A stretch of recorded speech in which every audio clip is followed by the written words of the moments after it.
Odds that our partners at LootBet do state that Spirit should be the favourites in this series, and I don't tend to disagree. I think we've obviously made our opinions on that particularly well-defined. So if you want to take advantage of the odds you just saw on screen, you can go to the link underneath the Twitch channel, go to LootBet, take advantage of 10 free CSGO spins and up to €100 bonus for your deposit.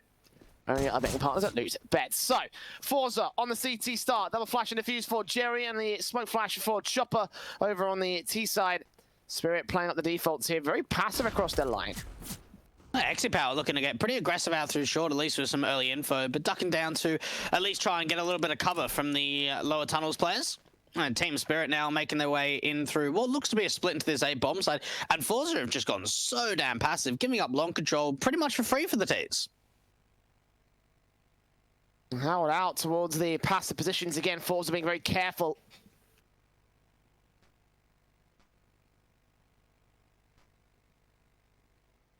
Spirit. Surprisingly quiet for a T-side pistol round. I mean, you know, for a CISC T-side pistol round as well, does too. You know, like I was expecting even at least FORZE to start aggressing as well, you know, maybe. Spirit taking their sweet time with this. No contact established except for the initial damage. There's a lot of nothing at the moment. Now, Chopper's got a smoke, so he could potentially try and smoke off sort of that left side mid doors to be able to get up through Xbox and split into that A bomb side, which is probably what's going to happen. And there it is. That's that smoke to come down. A bomb out through the long control. And maybe if they can try and draw some attention away, pull some rotations out of that A bomb side. Look at the damage that's been done just from Flit spamming through. Now Sundayong on 23 points of health, and now Spirit have got to commit split into the A site. Short control on 3. Bomb making its way in from long with 2 players to back it up. Exy gets the first and the second. Beautiful shooting from the USP. PG50 tapping up, trying to get the player over at car. Face crack gets Magics. No casualties sustained by the CT side. The bomb's been driven away. Sundayong quick to fall down. Only frag found by him, and FORZE with a confident pistol to kick things off. Okay, there we go, FORZE. We saw Spirit really running down that clock, executing into the site by that 25-second marker, and they just weren't able to find any trades. We saw Power just swinging out from the default boxes, finding a couple of kills, and from there the T side just seemed to all fall apart, all start to crumble. No bomb plan, only a single kill coming out for SDY. So for FORZE, after not really seeing anything for quite some time in the pistol, actually just destroy everything. Oh, come on. There we are. Took a while to get started.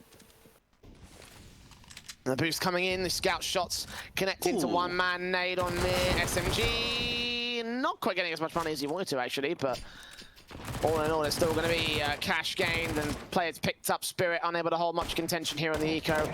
Looking towards the rifles, it was no forced investment. Indeed, there's money on the board to afford such weapons. 2-0 start for FORZE. And Power's looking pretty sharp so far. A couple of kills in the pistol. Little bits of tag damage from that scout as well in that last round.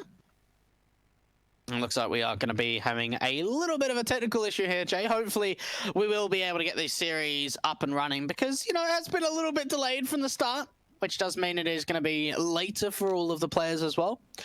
But it's certainly been an interesting time that Idis Balance is going for a glass cannon, and he can just afford that orb. He has got no room for even a decoy. Yeah, basic weapon out. I mean, well, not basic weapon, but, you know, basic setup out for him. Certainly one that could be hampered by the SMGs. I mean, without head Kevlar, the MP9s can take him down with a simple headshot. The scout as well for X, he could do a ton of damage. Scope in, does not see his man. The smokes are back out for the mid control and in towards the tunnels area. Look at how stacked up FORZE are towards the B side. Straight up with aggression, going to see no T side contact, so they may be wary of the long control coming in. But if they walk out right now, Spirit have got no resistance on the A side. That's a really smart tactic to make, especially with the fact that you've got so many MP9s. You want to try and get up close and personal. They're starting to close in, especially on the long players. SDY's being dinged down. This should be an instant trade and a man advantage to come out for the CT side. Sundayong to fall. Second kill from Exit with a scout headshot. Okay. 5-on-2. Spirit decimated by FORZE. Flit will go falling back. Idis Balance chiming in with his own orb. The bomb's been dropped as well. They've got to rotate back out towards open positions. Pick that up. A smoke down will try to cover off Mir and a flashbang over. Incendiaries up and down. FORZE are going passive for this one. Spirit are the ones who got to act. Oh, mate, I can already tell this is going to be one hell of a series. A couple of unbelievable shots coming out from Power. Now, they've brought that bomb across to allow the bomb plan to come out from Mir, and Idis Balance is probably trying to get into that pit position. They're all swinging out from short. They're making a lot of noise on the city side. Mir for face sees two. Takes contact on both of them, trying to get the damage done. AWP by Idis Balance lands his kill. Second frag forward. Now got a 4K clutch it. As his sight anchor goes falling. Pixel spotted on towards one man, the flick not connecting, landing the damage at least, and just unable to find the accuracy. Eventually, he'll face one too many times, and Jerry will take him down. Crossfire set for the FORZE side, triple kill for Jerry, and a third on the board for the CT side. Okay, I reckon we're going to see a lot of crispy, raw aim fights. We saw Idis Balance and Mir really trying to bring that back, but it all really fell apart when Power was just able to just pick him off really easily. There was no smoke for the cross. He was able to get a really nice couple of sight lines on two players. The second shout Scott was unbelievable. But for FORZE, look, 3-0 up. They're looking pretty tasty on this city side, Jay. 3-0. Brilliant way to get things started here for FORZE, obviously. Need a good CT side. The strength will be there on T, so if they can keep this going, come in with a confident map above Spirit. Double up set up in for Flit and Xe because they can afford it. Resistance being held on against the pistols, half by coming in for Spirit, so not much to try and contest against them. Just lining up a flash chopper to try and get his two teammates out from the longhouse. And for FORZE, they go to long, they contest a little bit earlier on in terms of putting a nade down onto Magix, finding a little bit of kill. And going back to this default position, I think that's one thing that Spirit can get a bit of a read on, is the fact that FORZE look to aggress in the early round, Jay, and then start to fall back and play a little bit more passive in the sides.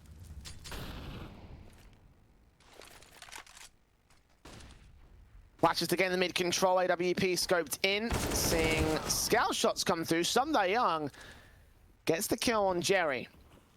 One frag found, second AWP, almost lined up a collateral. He only gets the one frag forward though. Two more players out. He's shooting his chopper, not making it a 3K. It's Magix to be traded back by Face Crack in the end. The bomb's been dropped, the round is under FORZE control. And there should be no further responses coming in from the Spirit side. As Flip drops Idis Balance, it's all down to SDY.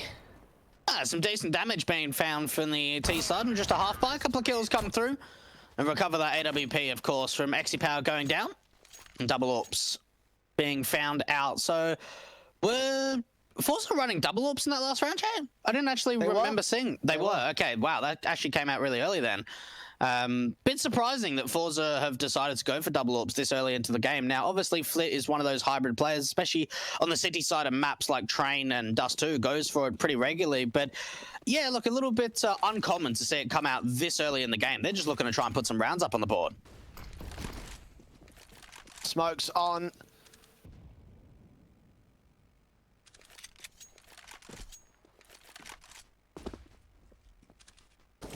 CT players downstairs into the short control. Sunday Young with two picks, and the players aggressing towards the tunnels area. FORZE not expecting that corner to be controlled so easily. A 5-on-3. They've lost all B-site control now. They could just push the bomb in and set up the post plant. And that's now why they're aggressing through the lower tunnels, because they're going to realize that the B presence is opened up. SDY could be on for a 3K. Mate, he's just absolutely come alive now. Huge couple of kills, or 3 kills, I should say, coming through. And this round has just been ripped apart. FORZE, it seemed like they wanted to go for aggression again on that CT side in the early round, but they just weren't able to deal with SDY. He was waiting for the aggression in the upper tunnels.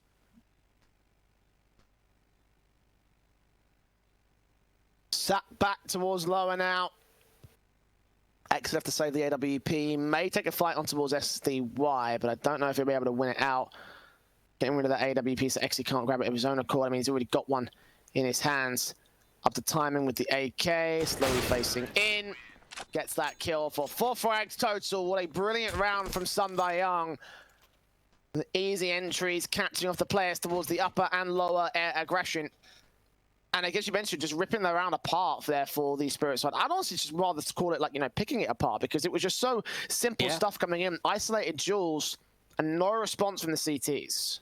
all it came down to was just waiting for aggression. That's all the round was. Run a default, wait for the over-aggression, because Spirit are starting to realize every single round, FORZE are starting to aggress us in the early round, whether it's out towards long, whether it's out towards short, or the upper tunnels. They're pushing for information in the early round and taking map control away from us. So all we need to do is run a default and just wait for it. And that's what SDY does. Gets a couple of kills. Now, they could have just run straight into B from there after taking down the 2 defenders, but instead they wait. They continue out the default and just keep feeding themselves kills. And Spirit, kind of interesting that they're actually going for a tactical after winning the first round on the board. I think they realize that now that it's 4 rounds in a row from FORZE, they've been able to get rid of the double orbs, that the economy line is going to be relatively low in terms of how much is in the reserve. So they realize we win out this round, we probably go 3 rounds up. Disbalance, AWP set. Sees a player crossing. Only one, though. Very tight angle to hold, and awkward reaction time is going to be held. I think they may have seen him back, though, on the CT cam. You can see that's where the AWP scoped in here towards short. Molotov's out, XE. Will they be able to catch him? Will they be able to see him? I guess they could see the gun barrel from their position in the lower tunnels, but it all comes up to trying to aggress quite far forward on this one. Meanwhile, they're taking the long control. Mir just can't quite catch the headshot. He'll look in towards mid doors instead. I'm pulling a little bit of attention out through mid of Mir. A bit of a solo play at the moment. It's got SDY to try and back him up, but long control being taken from the Spirit side. Now, they've got a lot of options to work with. They can go for the cross smokes, which is what they're going to try and go for. The bomb's still committed up towards top mid. Really just trying to look for an opening pick, especially with our disbalance around this pit position. Oh, he just caught vision, couldn't land the flick. XE could not take down Idis Balance. Second face will allow Idis Balance with the kill instead. And his teammates aggress pretty far forward. FaceCrack's got his head dug down. He's playing passive. He could catch off the bomb planter. Sees IDB, takes him down. No idea of the player on site, though. And Chopper will be able to get the trade frag, so only one casualty sustained thanks to that lurk position. A smart and sneaky play, but just unable to make it work for a round. Yeah, a little bit unfortunate. Look, does a bit of damage, finds a kill, but yeah, look, it could have been very cheeky. Unfortunately, just didn't have that support to work with, and Spirit are dealing with this force buy round. I mean, it's not really force buy with pistols. Obviously, there was rifles out in the playing field and a couple of deagles here and there, but they're able to do a lot of damage. And FORZE are just going to be maintaining on for these couple of players. Bring both Flit and Almazer into the next round. And you've got to think for Spirit, Jay, this is really the opportunity to really get things going. Start building up some rounds on that T side. And for FORZE, just maybe upgrade a little bit around the M4s, you know, a couple of pistols here and there. They'll get 2,400 in the next round, so there isn't a massive amount of money to work with. Certainly an opportunity for Spirit to start to close the distance. Yeah, 4-2 on the board. DT's looking pretty good right now. Spirit probably going to start, as you mentioned, closing that gap. And the M4s on Flit and Almazer were the only 2 main rifles to work with for the CT cap, and Spirit AK's AWP set as standard. Just going to go for the passive defaults here in this one. I imagine they can just probably pick them apart. FORZE do look to try and aggress towards the short control here on 4 individuals. The flashes will start to gain some control. For Spirit, it's not overly aggressive. It's really stacked up out through short. They've got 4 players here to establish a crossfire with the other M4 out through mid. It could get a little bit deadly, but that Molotov going to force them back. And what they really need to try and do is get those USPs to bait in to get the M4s up to try and be the big damage dealers. AK is around the corner here. Trying to bait in FORZE to make a mistake, but they're still pushing in from short. And finally, Sumdai Young and Idis Balance get those 2 frags. AWP, nice transfer back, looks towards the mid control and still scopes in accurate. 3 picks to his name. XE's left alone. This round is over. You can try to take some damage. You might be able to take the AWP out of play, but other than that, it's not going to mean much in the grand scale of things. No, not really. 1 on 5 coming out from XE Power, and you've got to think they've opened up B, they've got players out towards long, so it's only going to be a matter of time until this round is pretty much cleaned up. XE Power's going to be out of 5-1, but no more than that, and you've just got to think that it's going to be a really big test here for XE Power to see if he can keep delivering with that big green gun on that CT side. And obviously, Big Green Guns, an opportunity for you to open up the AWP in our good partners over at Hellcase, Malta V and Malta V15. A couple of codes for you guys to use at home. A little bit of cash on your account, a 15% refill bonus. Open up some sick cases, get some sick skins. Only at hellcase.com. And FORZE are buying into round 8 with a scout out for Exit Power. Not quite the money just yet to get that AWP investment through. And M4s for the rest of them. Very light utility though. Not too much to work with in terms of the utility basage. No kit either for this CT side. So it's just going to be the raw Angels for the M4s. And again, Spirit taking this long house control pretty much every single round now on the T side. Finding it relatively easily, not faced against too much presence on the City side.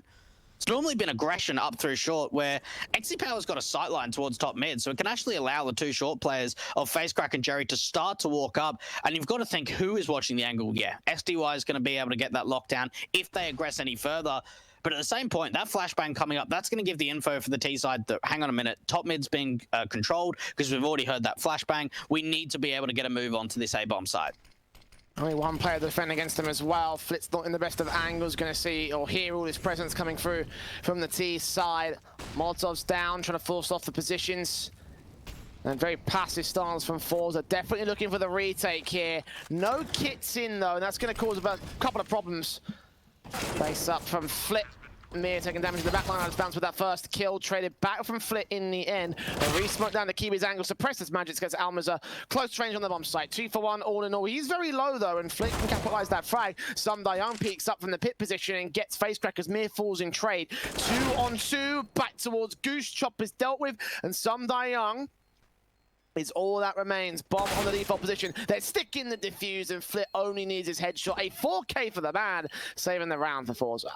That's a big round coming out from Flit. The fact that they've obviously got the play of no one's got a kit, so it's going to be a 10-second defuse if we try and stick it. Flit just needs to be able to try and defend the diffuser, and he does a great job in doing so. That's a massive round from FORZE, and it was off the back of a lot of information. They got aggressive up towards top mid. They siphoned Team Spirit to trying to take that long control into the A-bomb side, and just retaking it into a 5-on-5. And Jay, I'm really looking forward to the Orbs battles continue, because it seems like for FORZE, they keep trying to run these double Orbs on CT side, and you've got Idis Balance on T2. Rushing to B, here we go. Yep, very quick coming out here for Spirit. The AWP Flit is there, locking out the B doors, dropping 2, including the bomb, refacing for a third frag, ensuring that car is clearing. Indeed it is. Get out towards window as well. Alma's a blind shots, gets 2 through a smoke, continues to transfer the spray to Idis Balance, on for his 3K, so is Flit. Both players hunting for glory, and Spirit are hunting to save Idis Balance with no further chance in this round. Maybe better to hold on to that AWP. The money's still pretty good for the Spirit side. Shot in does get Jerry, but that's probably an exit. Yeah, pretty much nothing he could do here but try and hold on to this AWP into the next round. And even that's going to be a bit of a difficult time. And Spirit, I mean, they run into B, and this is one of the new complexions that the update towards the B side of the map has had on Dust 2, Jay, with those doors being flipped, is that a lot of the time we see AWPers that normally play around mid, someone like Flit, who's normally like the mid kind of rotator, is now just playing very deep outside of the B doors and has a very long sightline to work with. And for Spirit, it needs to come down of the fact that that AWP's finding one and an instant trade comes through. That doesn't happen at all. Yeah, they take down Jerry, but Flit's still alive with that AWP, and just they find so many picks, the rotations start coming in, and that B rush just absolutely crumbles apart.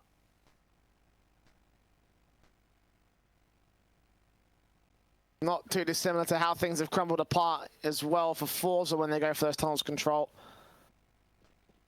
Of course, all thanks to the AWP getting so far out of that one. I mean, that was so simple there from Flit to adjust and get all the flicks.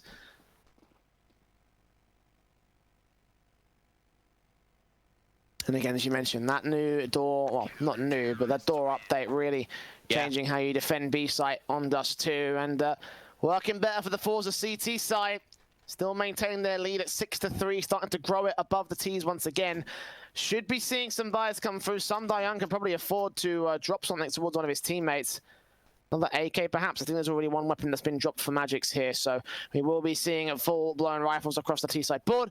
And Team Spirit will be in need of a recovery round to keep their economy in check. Idis Balance with the first pick opportunity towards mid. Smokes down. No blind shot connects. FORZE are going for a pretty standard 2-1-2 split to start the round off. I'm seeing Exy Power AWPing out towards the longhouse, and for Spirit, they've pretty much taken long control every single round, sometimes a little bit later in the round, so I'm guessing that's why they've decided to bring that AWP there to sort of see if they can find an opening kill. Spirit really slowing it down on this default, and we've seen some pretty slow and methodical things from them so far on this T side. Flashes. Gonna make control on short area. Spirit are gonna set themselves up for the short position. No long take here this time, which has been a pretty common sort of setup for Spirit's default so far. Opted to go passive and careful once again. Very similar to the pistol round from Spirit. And FORZE are just gonna leave that single player at face crack over towards the ramp position over at long. Exy Power looking aggressive. That was his opportunity to be able to find a frag. Now, they've done a lot of damage onto Flit. I think that was through the HGs from short. That could certainly make an impact a little bit later into the round, but you're right. Look how low the clock Spirit are running this down, trying to go in for the smokes towards the A bomb site, but this might be a fake. I think they're going in for mid to B here, Jay. No smoke towards CT cross. The boost player going to get himself a frag for it. Flick gets a secondary kill as well with the AWP. Mere trades. Idis Balance gets legged. And now they counter-rotate back to a standard beat commitment. They have Almaza back at blue box. Seeing their tap up from Sundai Young. Does find the kill. No smoke towards doors. There it comes through in the end. Flick completely blinded off by this. Not going to be allowed a simple kill. A plant from Mir will come through to the front corner. Be a 3v3 retake with a double orb setup in for FORZE. Sundai Young will catch Flick through the smoke as well. I can't believe they've brought this back. That is not an easy shot to hit from what STY was able to do towards a back plat player of Almaza. It's a very difficult shot. You have to get the timings absolutely perfect. And Spirit have actually been able to bring that round back. Now, a lot of the time, if you're sort of looking at the radar, obviously not in-game, but sort of on the stream, if you can see on Dust 2 that there is normally a late lurk through the upper tunnels and they're going for short control, like, I would say 9 times out of 10, they're trying to fake short and going in through the mid to B. Otherwise, if they're going for a short commitment, you would see that presence towards the upper tunnels start to rotate in from lower to try and cut the rotations out from the mid players aggressing up through short. So you can see there for Spirit, it's very easily read from, obviously, our radar, Jay, that they're trying to go in for a play like that. And SDY, he's the lurk. He's the one that wins the round for them. It's a big frag being posted up by him in this one. And FORZE are forced to save, get the rebuy back in with the AWP that they say. The double up setup is back out for this defensive camp. Set and ready for the defaults coming in. Much more aggressive down mid this time from Spirit, establishing that control, establishing that short presence. Smokes down to support them coming in here. Incendiaries for face crack to respond, and Sundai Young gets the opening kill. Straight up, straight in, taking the map and taking the opener. We have not seen this before, and now Almaze has been able to clear out upper, so they've got the information again, because in a round like that where they go so aggressive, they've got no one watching. Finally, we're going to see someone of mid trying to look behind, but Almaze takes him down, and now they've equaled back into a 4-4. With Sundai Young being tagged up in that initial exchange as well, that's overall an advantage for FORZE. Exy lands the shot against Chopper as well. That's an even better situation for FORZE. 2 for 1. Man advantage. Damage done to SDY. And 60 seconds to the clock for Team Spirit to recover this. A tough one for Spirit, especially with the fact that the long player can start getting aggressive with Jerry, and if he does get a lot of information, even for the B players, they're set up really well. You've got Almaze that's got a molly and a HE, and then you've got him backed up with the AWP from Exy Power. So you've got to think for Almaze, if he gets the info and he denies as much time as possible, that will bring in the rotator to try and help out from the B doors. 35 seconds. Spirit slowly moving forward. Incendiaries up. Trying to stall for time. They know that Sundai Young is going to be tagged up, therefore he can't make his way out. Smoke's coming in towards the B doors, this one is. Exy Power knows it, makes his way up towards the window. Arms are flashed out on sight. First peeking with the orb does not land the kill. Might try a reface here. M4 in the back of Arms gets that one frag, not the second. Idis Balance takes him down. Bomb plant with a 2-on-3. And needs to be some quick rotations. We're already seeing Jerry very hot on the tails out through the upper tunnels. And no one's ready for the flashbang arc coming up for SDY. And now it's all down for Idis Balance. 1-on-3. Oh. Good shot coming out from Exy Power. And I'll tell you what, he's really been stepping up in this matchup, Jay. He's looked very impressive with this orb. Indeed he has. It has been It's a great sort of situation for him and a great map so far. FORZE still hold the lead. Even though Idis Balance got real close to clutching that one, it was a 1 versus 3 scenario, which was always going to be a bit difficult. AKs get rebought here for the Spirit squad. AWP in for Idis Balance, so reinvestments come through again. Both economies are going to be heavily damaged up by the damage being done. Contact out towards the long control first. Up mid, going to get legged by Power. Still facing and trying to get the kill, but nothing will be found. Back to the long control coming out for Spirit, and you've got to think, you know, they've had some pretty decent rounds on this T side, but all in all, FORZE have come out in a pretty good advantage in terms of the scoreline at 7-4. Early damage done onto Mir. Oh, follow-up. The orbs are just finding so much work on this CT side, whether it's Flit or Exy. Double op setup is so viable on Dust 2, and you can see exactly why. Shots connecting, damage being done, kill found against IDB. Mir's going to recover that AWP and try to see if he can do something with it here. Incendiary's coming back, Chopper facing into the short control, face crack. Mir that finds Jerry over on the long face. They're aggressive and caught out in the open for the CT individual, but Spirit are not going to act off that aggression. They're just going to be very carefully placed about their stances, and Spirit will look towards A site regardless. It's a case of timing and finding the kills on the aggressors. A face crack, just playing anti-flash. Mir trying to pull as much of a distraction away from this long position. Oh, and they even bait face crack in. Power's out into the open. They've traded out so evenly. And for FORZE, they've probably got to be thinking about the save here now, Jay. It's a 2-on-3, and no one's really in retaking positions. Flit.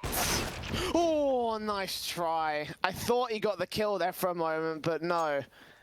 Young there with the headshot, and Almaza just grabs that AK and saves it. In towards the mid control. AWP's there for mid. Does get dealt with. There's that much being found, and AWP recovered instead, so extra damage, extra, you know, big weapon to hold into the next round. A 5th for the Spirit board here. A nice effort from the jumping AWP, however. I mean, if it landed that shot, that would have been A, impressive, and B, round saving for the CT side. It would have been a big one. And for FORZE, you've got to think that holding on to this AWP is going to be very vital to bring that over to Exy in the following round. What do they do from the money line? Probably just eco around it. I mean, Flit and Jerry are on double eco status.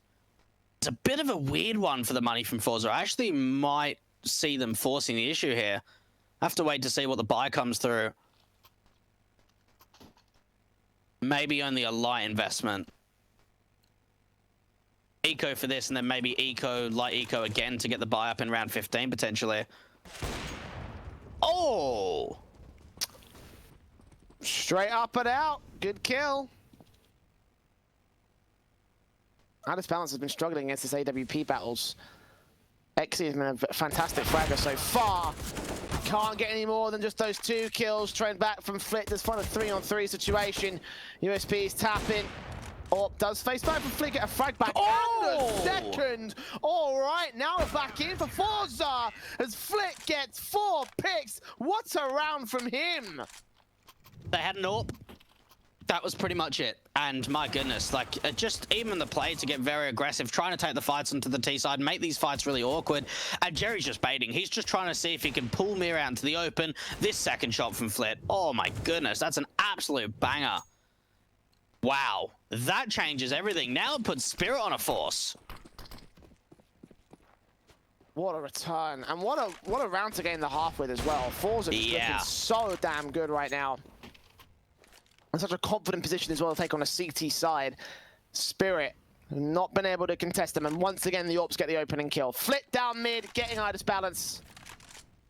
Fragging out the first and falling back to passive positions because they don't need to over-aggress. Jerry, oh my goodness, some of these shots from FORZE are looking unbelievable. Down to the in-game leader. What an adjustment there in the crosshair placement.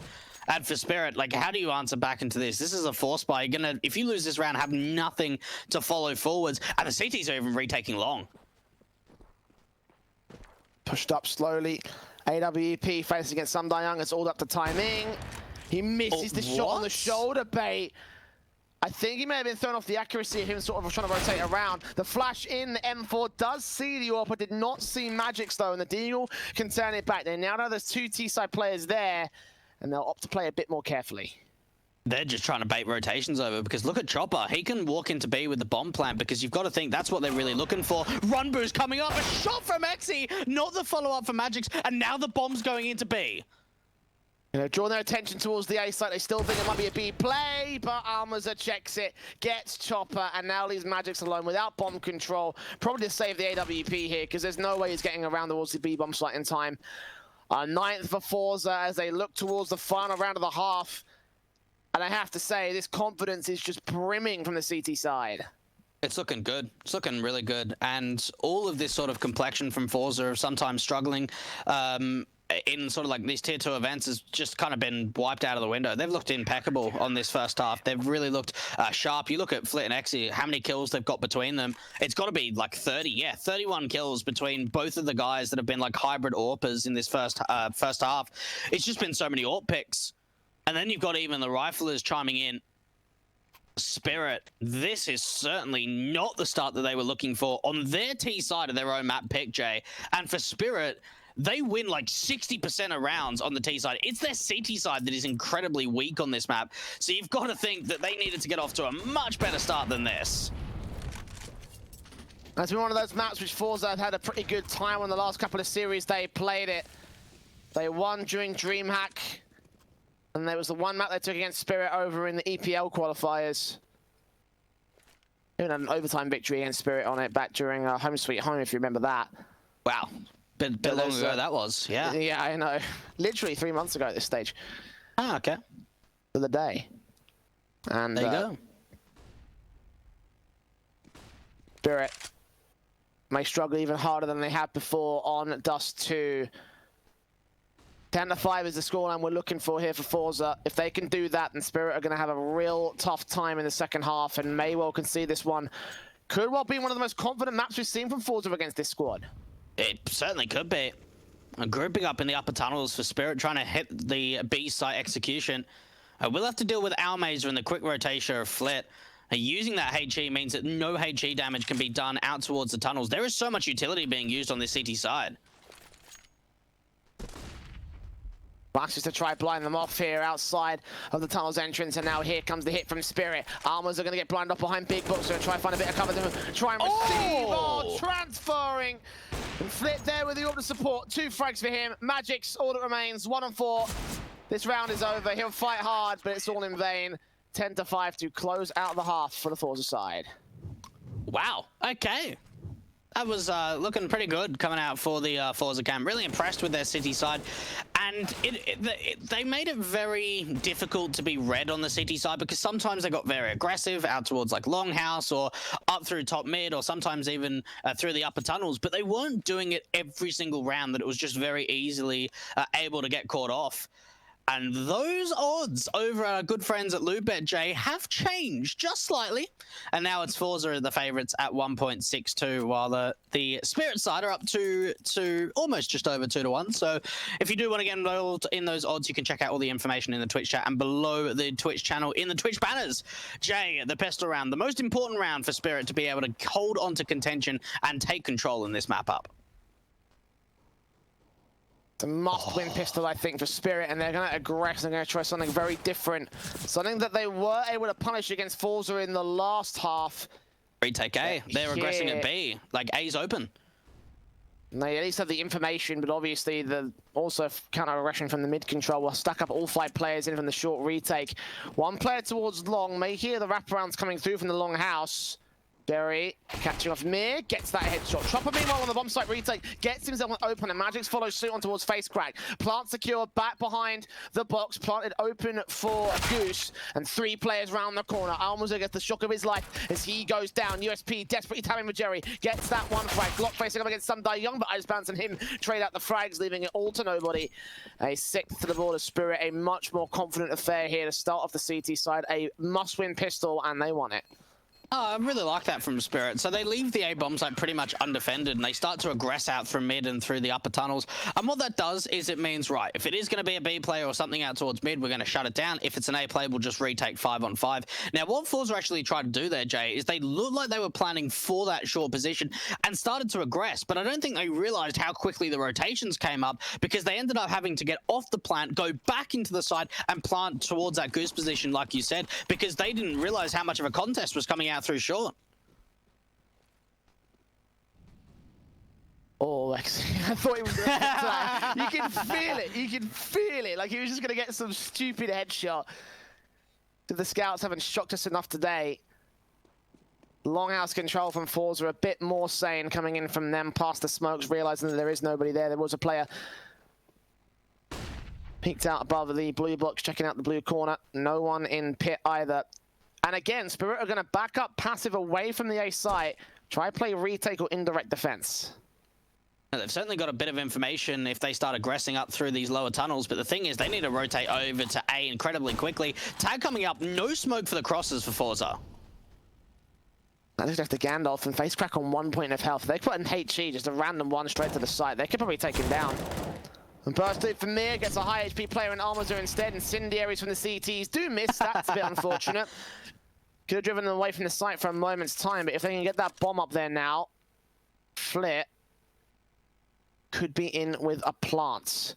It's a high HP man as well, so the CT that could jump face him if Sunday Young will not be able to take him down easy. Time is ticking. They are being very careful about this, very quiet about this. Oh, the scout shot from Eggsy. His patience will pay off. Magic's down. Bomb plant can be secured. No jump face from Sunday Young. Still playing carefully for the retake. Setting themselves up. Face crack is so incredibly low, and he's the one to go down. Now the man advantage being found. The dink coming up onto the player on the side of Flit, but the kill steam trickling in for the CT side. Jerry in the back line, last player left on site, needs this frag, he'll get it. Exy supporting jump face, sees the man at Goosemere is going to get that frag. Exy with another good scout headshot, and now needs to look towards the bomb position. Tapped once, and he lands it on Mir. Exy with a recovery, and that is a chime back from FORZE. Oh my goodness, Exy Power is doing everything, whether it's the scout or whether it's the AWP. There were some really nice shots there. And from FORZE, all they were waiting for is someone to get an opportunity. You can see the bomb was there at ramp, but they didn't want to commit to the site until they were able to find a pick. And as soon as that Gandalf player goes down to the scout of Exy Power, that's when Flit tries to get on the site and they get in that post plant. Spirit are forcing, and another tag coming through from Exy Power.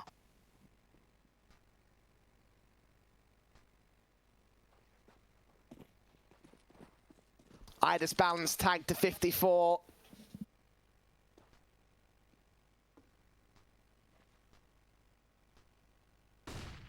Not much that they can really do about that for Spirit. I mean, they're on a force by. And again, the firepower does favor the FORZE camp. Scout shot can return some damage to Exy at least, so there's that. But they're all going to look to storm out the A bomb site. Magic's an IDB. Oh, actually finding the headshots. They might still hold contest here, but the 2 kills coming very quickly, so not much longer is how long they'll last. And trying to recover that bomb. They will need to try and get it over. Oh, the timing on that too. And Flick going to get a bomb plant. You've got to think for Spirit, this might be... They kind of can't save. They have to go for it. 3-on-4, it's a force buy. And, well, Chopper's going to be able to find a little bit of impact. But this is just falling apart. FORZE are just looking too strong. Yeah, it was a good pistol coming out from Spirit, but the conversions have definitely gone awry. And at this late stage in the scoreline for the T side, looking at this thinking, man, how do FORZE bring this back?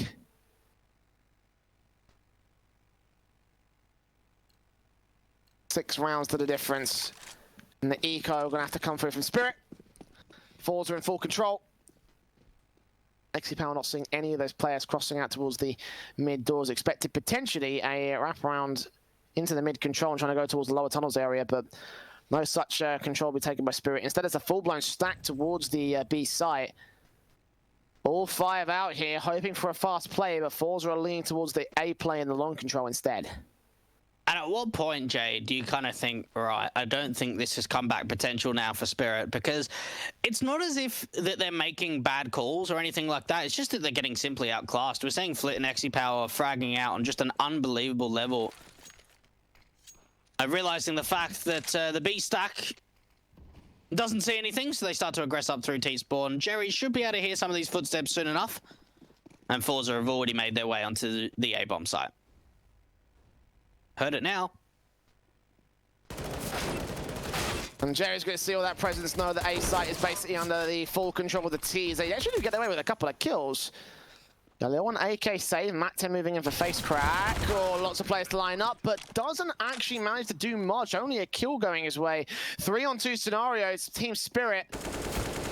AK up for Armozo, gets 1 and 2, not quite a third frag. So all in all, a lot of damage done. If Chopper gets a headshot on the last man, then that would be a clutch scenario secured by Spirit on the eco. But 4 players down, they can be happy with that. Yeah, they can be pretty pleased. That was a very expensive round, and I don't know if I like that from FORZE. They got very aggressive to try and take the weapons out of play, but it almost felt like that round was a little bit too close, considering that it was just USPs and it comes down into a one-on-one for Exy. Maybe some overextensions of confidence for the FORZE camp and Spirit. And this is really the time for the turning point, trying to take the longhouse control, but nothing is given up for FORZE. They're not interested.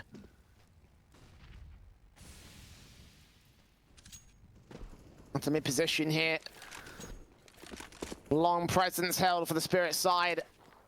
Not a lot of short control, which is where FORZE are going to lean into, and they've loved this short presence on the T side hits. 4 players total are going to be set up here. Not Flit out towards the lower tunnels, expecting to see some sort of aggression, but in the end, they're just going to see the utility. Not much aggression coming back from Spirit. They're going to hold their passive angles. Leaving mid control pretty open, though, is a bit of a dangerous sort of call for me.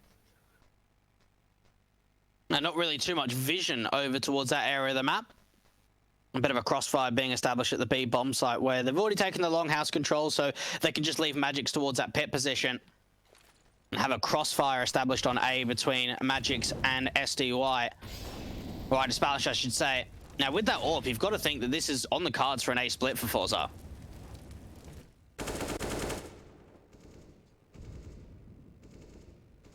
40 seconds, and they kind of have to commit to it at this stage.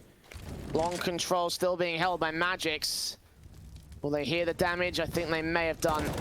Got 1 player off angle though. Spray's going to go very awkward, so Chopper can swing in, take out Almaza for a frag. AWP meanwhile, the Midas balance lands on 1. Scopes in, but a second takes him down. But Flit finds a trade. X is trying to find a trade back in towards a pit position, and he gets him down. 2-on-2 still remains, and the AK from Flit finds 1. Now to find Young, and he secures the 3K for it. Down to the last few seconds. If he had dropped, that would have been round over. The 14-6, FORZE looking solid on T side. They really are. The 45 kills between Flit and Power. I mean, that's just ridiculous how much these 2 guys have done. They have been able to find impact pretty much, Jay, in every single round. I mean, their ADR must be at least over 100 because we're only 20 rounds deep at the moment. The Spirits. Oh my goodness, another round not going their way, and fast out towards long. A lot of damage has been done. This could be an opportunity to be able to convert a round off maybe not being able to have a lot. Well, they did take a lot of damage on the USP round, so here they've got some upgrades. 2 AKs picked up on the CT forces, 2 players pushing in from the tunnels control. Flashes in, mid's gonna get left for blind. And someday our Magics will leave the bomb site control, so the bomb plant can be secured here. But for Spirit, chance to retake with these 2 rifles. Can they make magic out of nothing? You'd have to think, go for it. Might as well. This is your probably a really good chance. Yeah, you don't have a kit and you don't have a lot, like any armor, but a 4-on-3, at least just try and set yourselves up for the retake. Oh, great shot coming out from Power, and this round might be done because there's still more utility for the T's to work with in the post plant. Eagles set and ready. Maybe Magics might find 1 pick out here towards the window. Take a face in. I'm going to see someone back a plat. XC caught off guard, but no shots to be found. In the end, he goes down, and they save the 2 AKs. They save these 3 weapons and FORZE up. And again, not a bad upgrade round from the Spirit side. For all intents and purposes, it was an eco.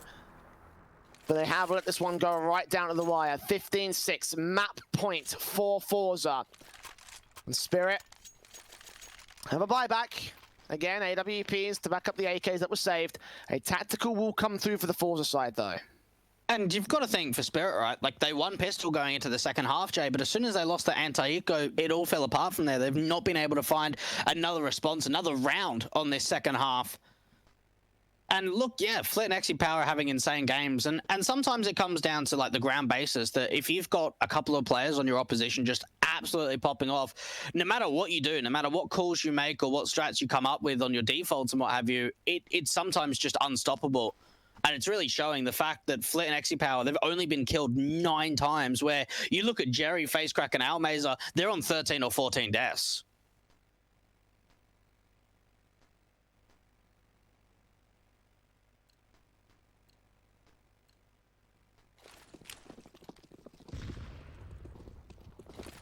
Truly a contrast here for the entire FORZE board.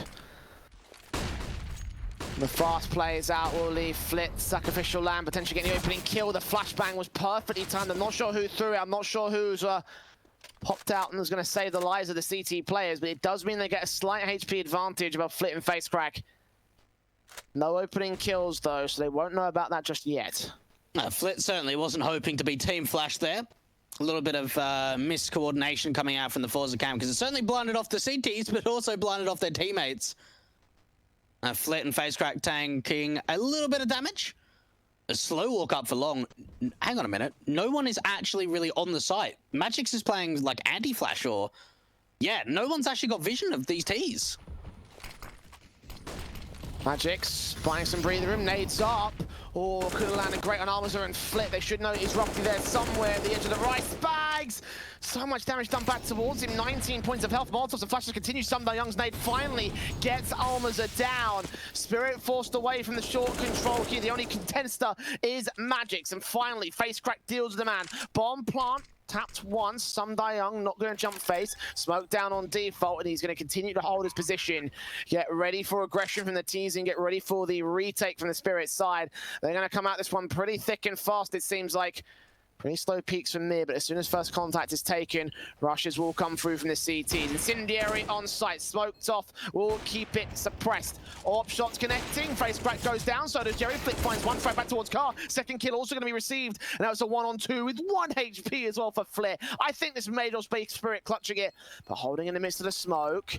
Tap up once, will he face? He will, and Idis Balance will take the frag. The Diffusion comes. No time? No, they can't! What's happened? What? Wait, no! Chopper, Kit! Oh my god! I thought they fluffed that up.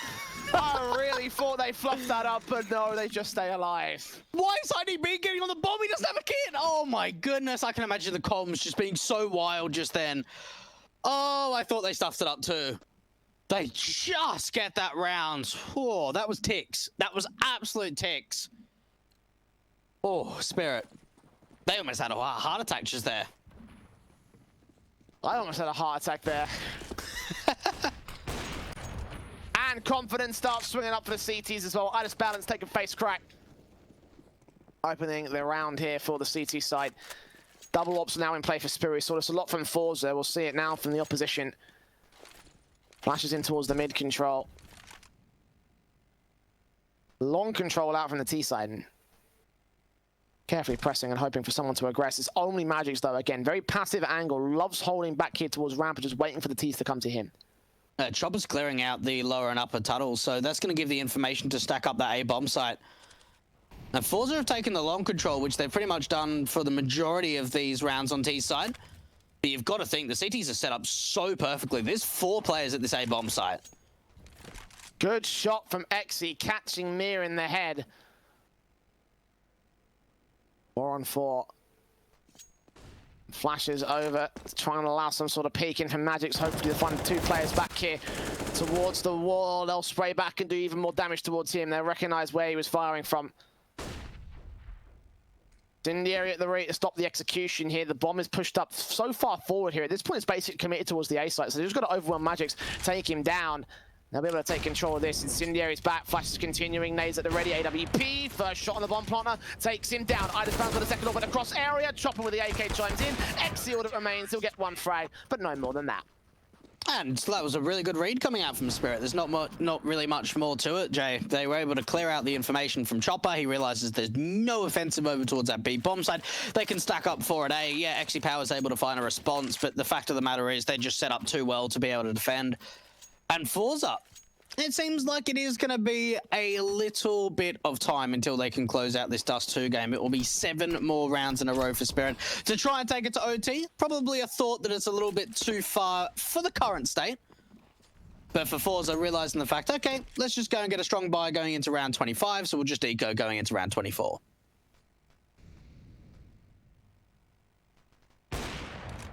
And imagine if they were able to go 15-6 to overtime, though. Like, that'd be amazing. Oh, don't say it now. Don't say it now. Just wait. It won't happen. Like, it is so unlikely. Let it breathe. You got to give it to double digits. At that point, you'll consider it. I'm just thinking. I'm just saying. Imagine. Yeah. I'm not saying it's going to happen. Imagine. All right. Okay. Pistols out here as FORZE imagine a victory right here. I mean, it would be very unlikely. Again, basic eco coming through. Bomb plant will be respectable. Ida's balance drops the likes of Almas of those, so easy cleanup again coming in from Spirit against the basic pistols and eco. 2v5. Bomb's been dropped out in the open on the short position.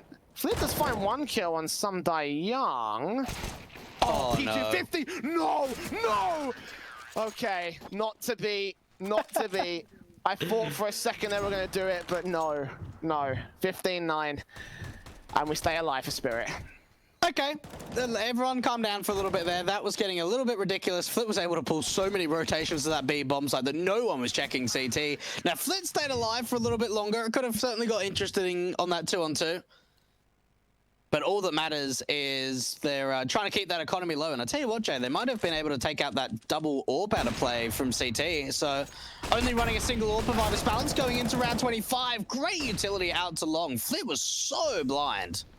So was Chopper. I think his teammate may have called that out to just hold left mouse and just go for it. Yeah.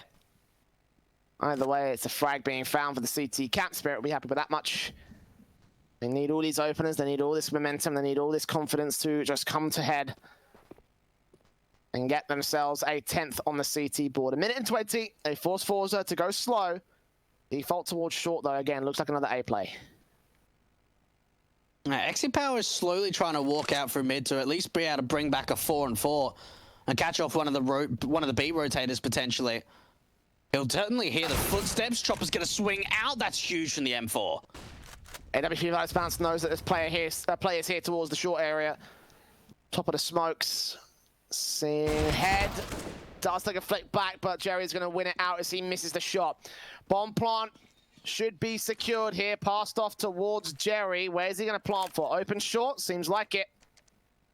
Retake mode for Spirit. 4-on-3 man advantage.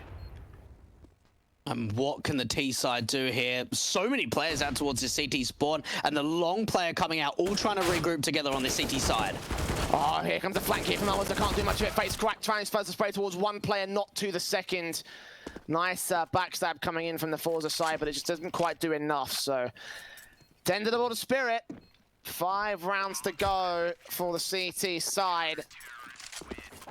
Only 1 needed for FORZE, and the buy is not looking amazing, so we may very well see an eco coming through for them. Spirit might just be given another free round. Well, I'd like to see an eco here. I say that, and last time they almost lost everything, so, you know, tactical pauses are coming through from FORZE. There may be something, and there may be a trick or two up their sleeves.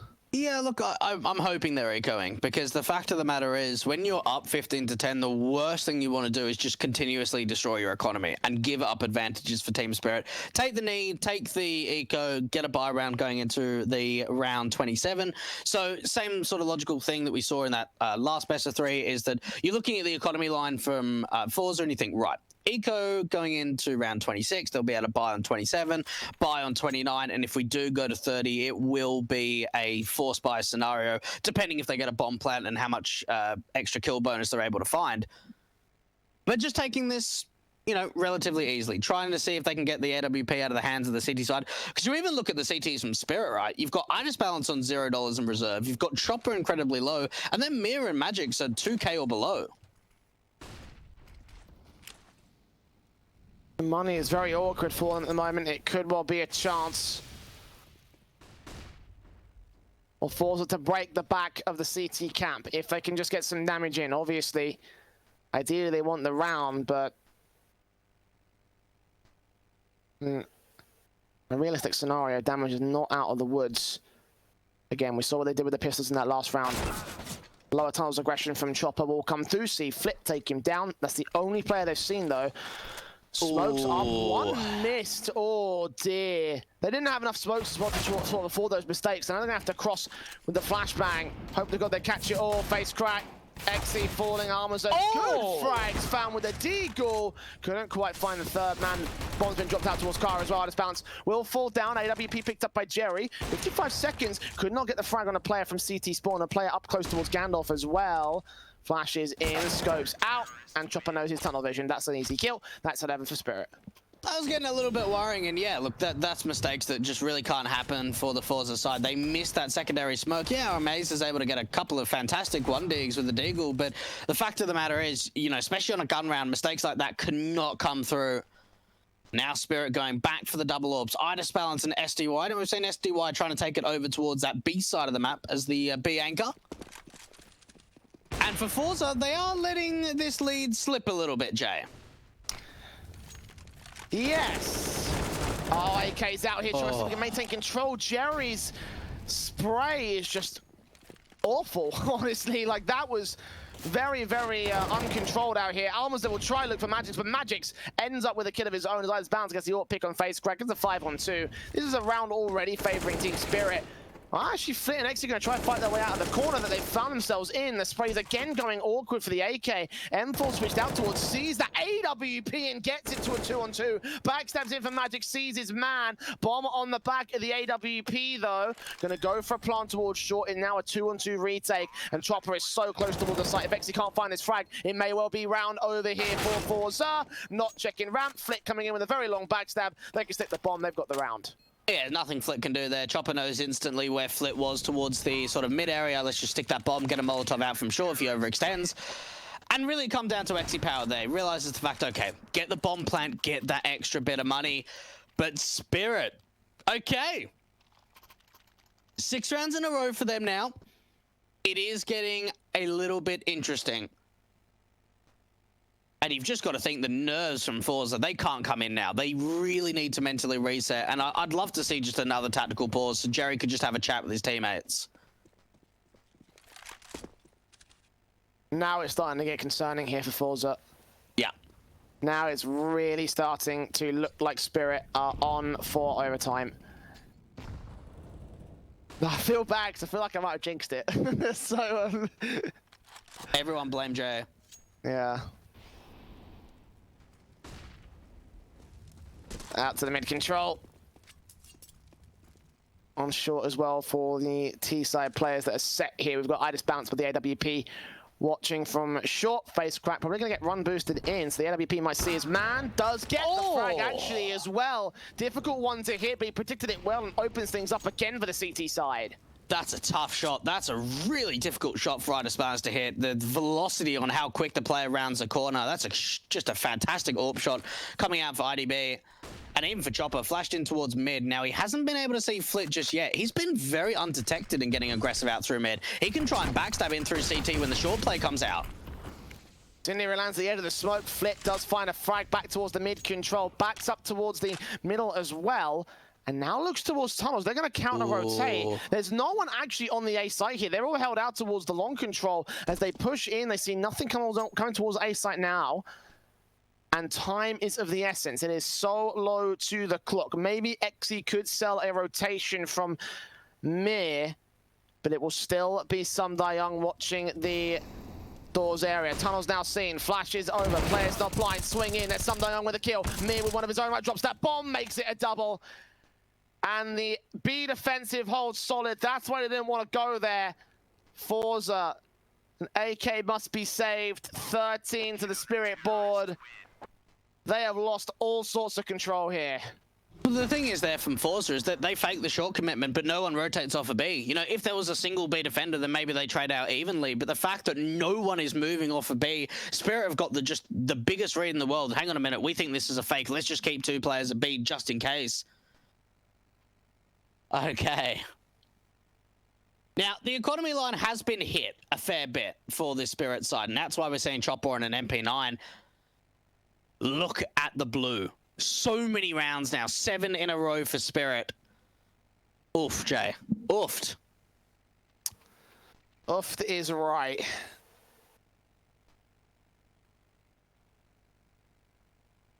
I don't know how you come back from this.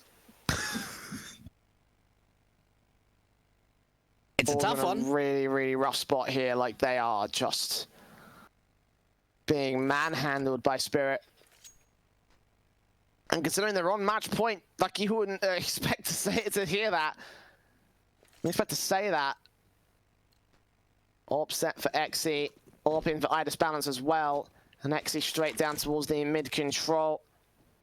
Sees one, does not land the frag. Unable to connect it blind to the smoke, so just mid presence being held by the AWP at close range. And the rest of the rifles gather around to hopefully find an opening kill, but Spirit not going to offer up those advanced angles. And there's an opportunity for a walkout to mid. There is no real defense here coming out. Finally, a rotator through Chopper and through CT. He's the one with the MP9s. He's really got to be making sure that he's holding an angle very close rather than any long-range fights coming his way. And FORZE looking like it's going to be a bit of a short commitment for them meanwhile. Bringing that bomb up. 4 players into that short position with just a single lurk from Flit towards the B bomb site.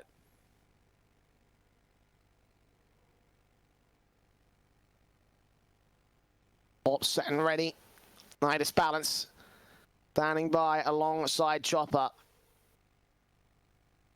And smoke down towards short as well to stall for extra time. If this stops them from making the execute happen, then this will put a ton of pressure onto FORZE. Smokes down Fake mid to B. The mid to B position. Yeah, you're right. This is definitely going to be a fake play. They're going to cause one player to adjust towards CT spawn as well. Molotovs on towards short, actually. Going to stall for even more time here. Nade up against Flit. Going to try and force him out to an awkward stance. The AK, does it trade places with the SMG? I think it might just do.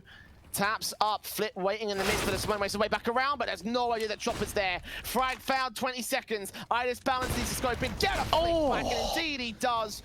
Continues to scope out towards the smoke on the short position. 15 seconds, Almost got to get close, but he drops that bomb right in CT hands. No one's close enough. He tries to readjust against Fuel, but XC, who lands 2 frags. Need to get his kills quick though. 5 seconds, looking for the head of Amar next up. Frags not being found, and face crack order remains. 1 frag killed, but not the second. Some die young.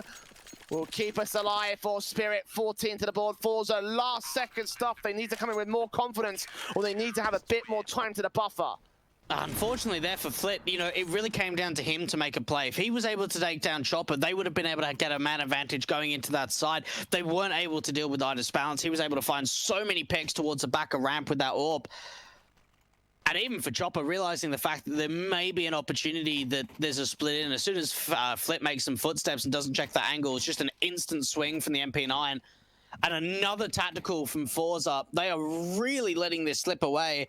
And we spoke about Flit and Exy Power, how much impact they had to get to like 50 kills at one point between them. Yeah, like they're almost on, they're at 57 at the moment, getting close to 60, but they've really started to slow down, the pair of them. I believe this may be FORZE's 4th tactical pause, their final one in this matchup, to really show how down to the wire it's gotten. How much they've had to dig deep to try and find the way to close out this map. But Spirit from 15-6, now behind by a single round. Can they take us to the all-important OT, or will FORZE finally shut this down with their AKs in check? AWP's out, fast place from FORZE initially in towards the tunnels. A lot of footsteps being heard. Chopper's going to hear those 3 sets, so he may be ready for them. Face around the corner. 2 frags fouled by him. Can't quite make it a 3rd. That's what Mir's there for. And a 4-on-2. FORZE tried to go fast. They bottleneck themselves into the mid doors. Jerry finds 1 pick. Idis Balance there for a trade. And face crack alone. We're going to OT. There's no way back for FORZE. There certainly isn't. Going so fast out from mid to mid. Chopper heard all the footsteps. You could see that he was looking into the wall towards that lower tunnels position to try and hear the footsteps. And Face Crack got to try and pick up that bomb. 1-on-3 clutch. FORZE, this... One thing we've really spoke about, Jay, recently when we've casted these guys is that, you know, the potential of sometimes a big lead being choked, and yet sometimes they just go over the line. We're now looking at a point where they were 15-6 up, and we're going to OT. I mean, this is just not on. Definitely disappointing for FORZE, considering that they had basically their opponent's map pick in the palm of their hands. 40 seconds, Face Crack. Checking out the mid position, going to keep his eyes on CT. He's going to slow face in against Idis Balance. Gonna be the biggest challenge first up. Easy kill, easy shot. Easy OT for Spirit. And I'm just kind of in disbelief they managed to make that comeback work. I was saying it as a joke earlier. Oh, imagine if they did that. How amazing would that? No. There was no chance. There should be no way that should have worked out. And here we are somehow. 15 all, MR3 16k. FORZE have definitely choked this one. Despite their top fragger being 30 kills in this server, easily the top fragger of the server right now.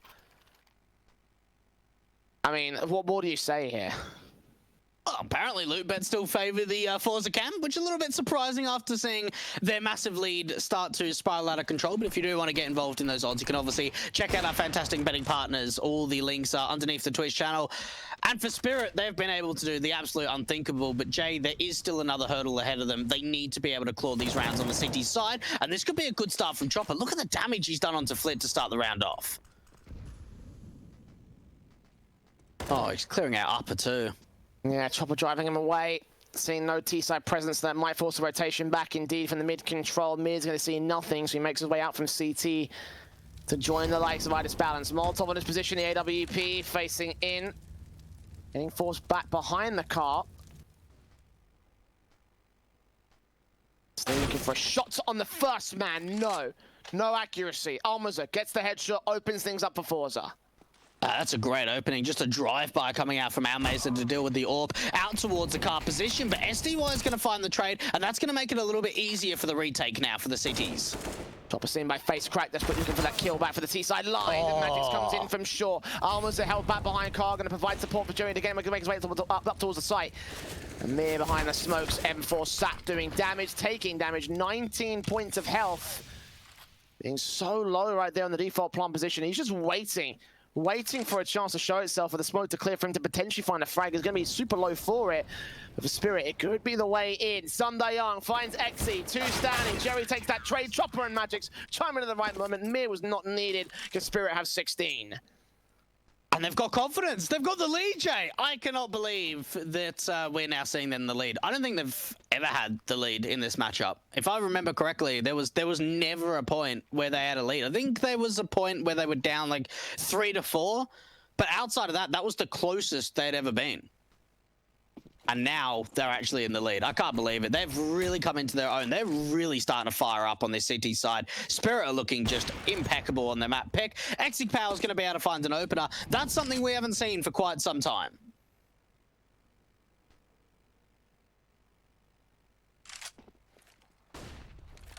We saw it in the last round, at least for them in OT. So it's a bit more of an OT commonality for the T's. Chopper sees the AWP, takes him down. No one else towards top mid. He's completely isolated. Kill comes back for Face Crackers. Him and Flit face together to isolate Chopper, sandwich him in. Take a 2-for-1 trade to the T-side favor. And you've got to think for Spirit, this is a bit of an awkward position. So what they're trying to do here is just try to regain this information. They're going to slow walk out from long, try and take this control. And they're actually going to be faced against the bomb and 3 players for this T-side. Spray, Magix, nade up against them. Might do some damage. No, minimal amounts done to Jerry. And AWP keeping its eyes on, keeping the pressure locked. Smokes will buy a bit of cover now for the T's to make their way onto the long control. And then they back up here. They've drawn 3 players towards A site, so a bomb making its way onto the B site right now is not that bad of an idea, especially if they rush it. Now, you've got to think, though, when does this information come through? At least the thought process. Now, we can see, I believe, SDY out towards CT is trying to look in through those, B doors. Yeah, he's going to get the information. The rotates can come out pretty quickly now. Smokes down, Molotovs on, nades up, Magix gets the one headshot on Armors, a 3-on-3. Nades back to try to do some damage. Will land close to face crack, but it does not quite get enough to really limit him. And T-side players backed in tight on the bomb site. CT's coming in from both the tunnels and the main CT spawn. Flash over. No face in, no one seen. The smoke's trying to give them cover here in the forward side. Blind sprays from Flit, doing damage towards Idis Balance. Nade up against him, should do some more. There's facing from Sum Young, finds that kill towards the B doors now. Both players held back towards the site. They've got to move quick. 2 kills come from Jerry. Can't quite find a third. Oh. As Sum Young just concedes to Flit, skin of his teeth stuff. And we stand at evens once again. And even for FORZE, right, I know it's OT, but it probably means so much to these guys that they've finally been able to put up a round, because it has been so long on the T side, then they've been able to find some contention. I don't know about this from Almeza, the auto sniper coming out. Maybe he's thinking a little bit better of it. No, he's going to give it over to Flit instead. Oh, okay. Maybe I do like it then. Well, it works. Flit doesn't have to keep it either, he can swap out to the AK. 5-on-4 situation, favor to the FORZE camp. And Spirit. Double ops are still in play, so there's always that. Reinvestments coming through, and the CT's out towards the short control. Exy with the AWP, seeing one frag to find and gets himself a nice tidy kill. 5-on-3 situation, Spirit.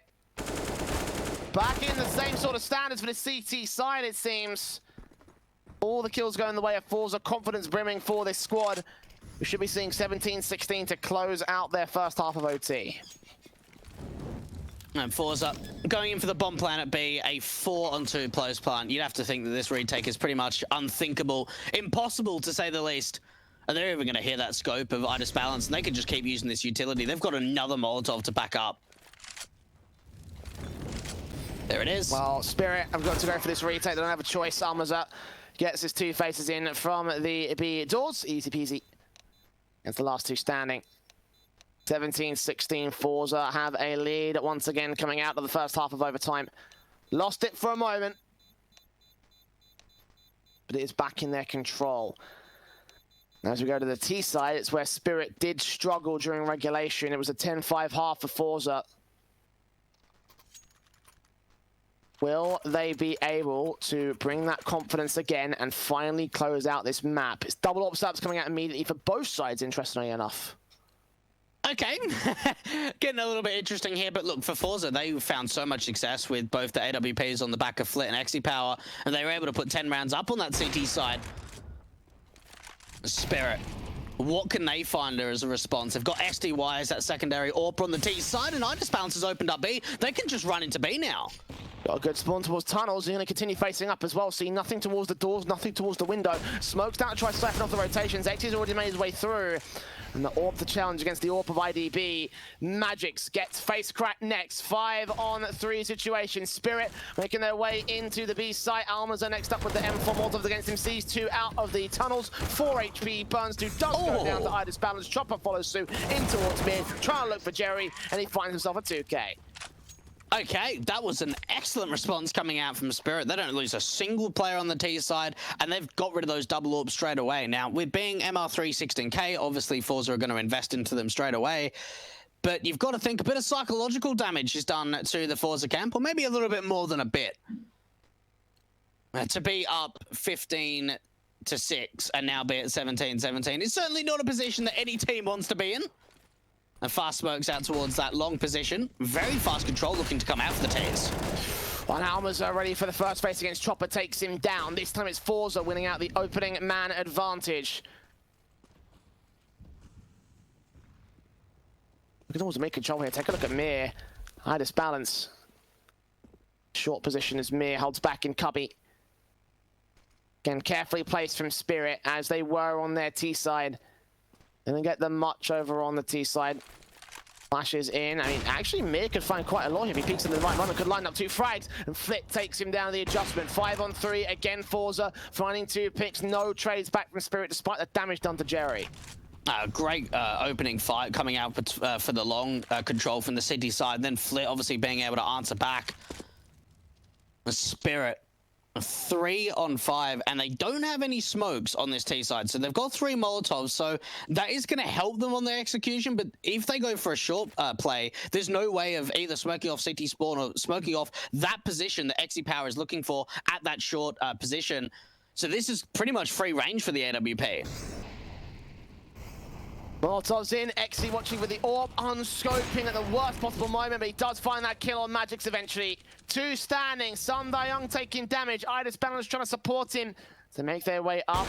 Baited in shot is going to miss from XE. Instead, Idis Balance is going to make his way out towards the ramp position, ready for face, ready for a kill or 2.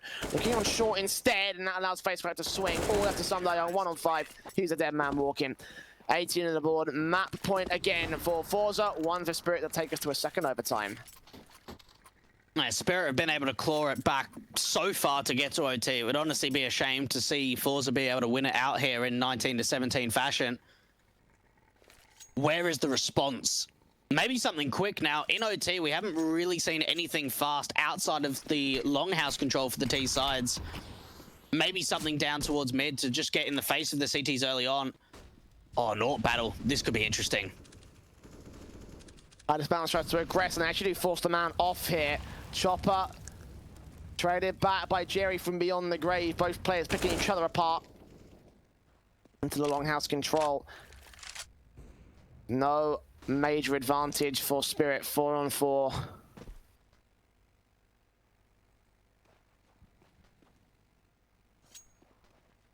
This is tough. 20 to the clock. This is really tough indeed, yeah. Because you've got to think for the CT side from FORZE, at the same time, they want to be playing passive, but you also want to try and just find an advantage, because being on 4 on 4, you really want to be prodding around the map, trying to see if you can get some sort of answer back. Now, there's 2 players out from mid, and now FaceCrack getting aggressive through short. They're looking to try and find some sort of advantage here, Jay.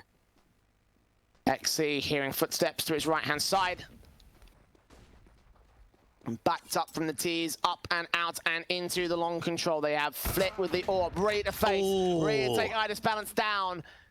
Man advantage tips to the scale, back to the favor of FORZE. And time is short for Spirit, 35 seconds. Smoke set to try and go towards the cross. This execution's got to be perfect here. If they miss even 1 smoke, they're going to be up the creek. Flashes over from Magix. Now they're trying to find the entries. AWP, Flit still peeks in, drops that bomb. Mir close, gets a headshot back to return. But now the orb's going to get up close and personal. Bring this bomb back towards position. He's going to grab an AK instead. As Mir faces, sees XE. XE shuts him down. It's all to Magix. No frags found for him. 19-17. Finally, FORZE close it, taking a first map. The map pick a Spirit of Dust 2. And this is a message directly to Jerry. Was this necessary? You were up 15-6. We've gone into OT, and you know what? Say that may have affected Spirit worse than if they just got 16-6, right? Because you've got to think they had a massive comeback to bring it to OT, and then you just don't go over that hurdle. At least if it's you only get 6 rounds and you get 16-6, you're like, okay, didn't happen. We're gonna go into a fresh mindset going into that next map. But they brought it so close, and it was, oh man, you really got to feel for the Spirit guys. That was such an insane comeback, but it just wasn't enough. No, absolutely. I think that's probably going to really hurt the mentality from here on out, because obviously it was their map pick. Not only did they bring it close, they lost it in the overtime. It was a massive comeback towards the end of it. And you're going to feel bad for certain players on Spirit's side. You know, it's Flit in particular, 35 picks for him. Such a manic amount of performance there. And he looked so good throughout the majority of those rounds, I think. It was very, very difficult. Very, very difficult for them on this, at this stage. And for Spirit, I'm not really sure where they go from here again. I mean, obviously, we've seen Inferno get close from them in the past, so whether they can turn it around in that respect, whether they can sort of respond towards the confidence that FORZE have had on Dust 2 in the past, that's yet to be seen here. It's our second map of the series, though, coming up after this very short break, so do not go anywhere. More Devices are back with our last series of the day after this.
Welcome back to Malta Vibes. Welcome back to our last series of the day, and what may well be the last map of the day if FORZE get their way. And their way was taking their opponent's map pick of Dust 2 in overtime fashion. It was a down-to-the-wire result.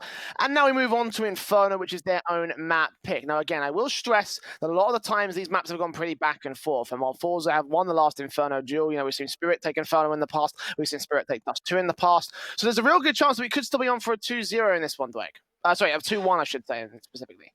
I'm thinking of 2-0, and the reason for that is, Jay, because I look at FORZE, and before the games yesterday where they took on Pact and Game at Youngsters in the group stage of Week 8, they had a 13-map winning streak on Inferno, and after their performance, let's push aside, the choke there, and then finally being able to get the conversion. That first section of the 21 rounds where they went up 15-6, mate, they were looking super impressive. Flit was finding so much impact with that secondary orb. We saw Power fragging out really well. And we just even saw the riflers, your Face Crack, your Jerry, just stepping up. So I was really impressed by FORZE's performance. And I hope that we see that section of them rather than what we saw quite late towards that second half. Yeah, to say that they choked would be kind of selling it short, to be honest. Like, it was not it was not a fun time at the end of that map up there. Is what allowed Spirit to bring it so far as to go to overtime. Unfortunate for them that they couldn't capitalize on that overtime opportunity, but FORZE managing, of course, the victory regardless, and that's all you really need to sort of consider about this. Now, going into Inferno, I constantly quote this scoreline, 16-13 seems to be their sort of like fun little scoreline between these two sides. It was won last time by FORZE as well, so history dictates that we could be on for 2-0, but based on the way that these two teams have traded maps back and forth, traded picks back and forth, I wanted to ask you what Spirit need to do in order to gain this map and try and take us to overpass. I just think they need to play with a lot of confidence. I think that they were just getting simply outclassed in the early stages of Dust 2. They really started coming alive when they were able to get momentum. So you've got to think, going into this next map up, you've just got to be able to get off to a good start, get some early rounds up on the board, get Idis Balance fired up with that AWP as soon as they can. Because one thing that FORZE did, like within the first 3 rounds of Dust 2, straight away they got Power on the AWP. I think that's what Spirit needs to do. Get that AWP in the hands of Idis Balance as soon as possible. Seeing those top performers for their respective sides. You can see that Idis Balance and Flit are kind of swapped around, so pretend that the logos are different. But again, you got to give credit where it's due, because Flit had a really good performance in that last map that really sort of turned it over for the FORZE side, and it's encouraging for them to know that they've got such a strong player behind them. Idis Balance is the man that was really sort of the big fragger for the Spirit side, and I get obviously getting the AWP straight on Power. He was having a great game of his own right. But I got to ask, the difference between Flit and Exi at this stage. Obviously, I know that Flit's not necessarily a primary AWP, but he was playing that double AWP quite a number of frequent times there for the FORZE camp. Yeah, look, he was playing with a lot of freedom. He was getting backed up by a lot of teammates. He was sort of AWPing on that CT side really well. And yeah, look, it certainly proved that he was able to find a lot of impact, which is always nice to see. I certainly think as though if you were to kind of pair the AWPers of Idis Balance and Power, I think that Power was winning out a lot of gunfights over Idis Balance and honestly finding a little bit more impact. Yeah, the kills do say that Idis Balance was the top fragger for that Spirit side, but I think Power, for the majority of that map, seemed like the better AWPer on the server. So yeah, look, it is going to be interesting going into this second map. I mean, another point that we haven't really discussed is that this map for Spirit has been played 7 times in the last 3 months, where for FORZE it's 41. Like, that is just like an uncomparable number between the amount of maps being played on Inferno. And again, the key thing to remember is that obviously they've been on a bit of a break. They didn't play that much during the player break. They were sort of like taking it easy and taking their chance to rest, as most teams have been able to, or have opted to do so as the course of the, a lot of the tier 1 teams. But you do mention that is an important thing to remember. They are well practiced on this FORZE side, on this map. And you can expect them to have a good time on it as well. Like, it's one of those maps where up until very recently when they took on Game at Youngsters, they were on a ridiculous winning streak here on Inferno, which I think went about 12, 13 maps or so. 13, yeah. Yeah, 13. So like they went for a very long time before they even lost anything against them. It's a very impressive sort of record for FORZE.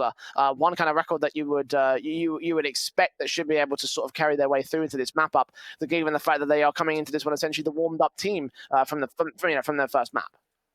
Yeah, look, absolutely, and you've just got to think as well. Yeah, you can make the fact of like the player break and things like that, and that's why we haven't seen Spirit playing this map as much. But for Forza, their next map of the most maps that they've been playing is Dust 2 at 26. So you've got 26, and then you've got like 41. Like it's such a big difference, right, in the gap of how often they pick this map. So look, looking into this series sort of before the pregame, I was looking at being like, okay, yeah, I can see both teams being able to take each other's respective map picks if we go 2-1 to Spirit if we do go to that last map of Overpass.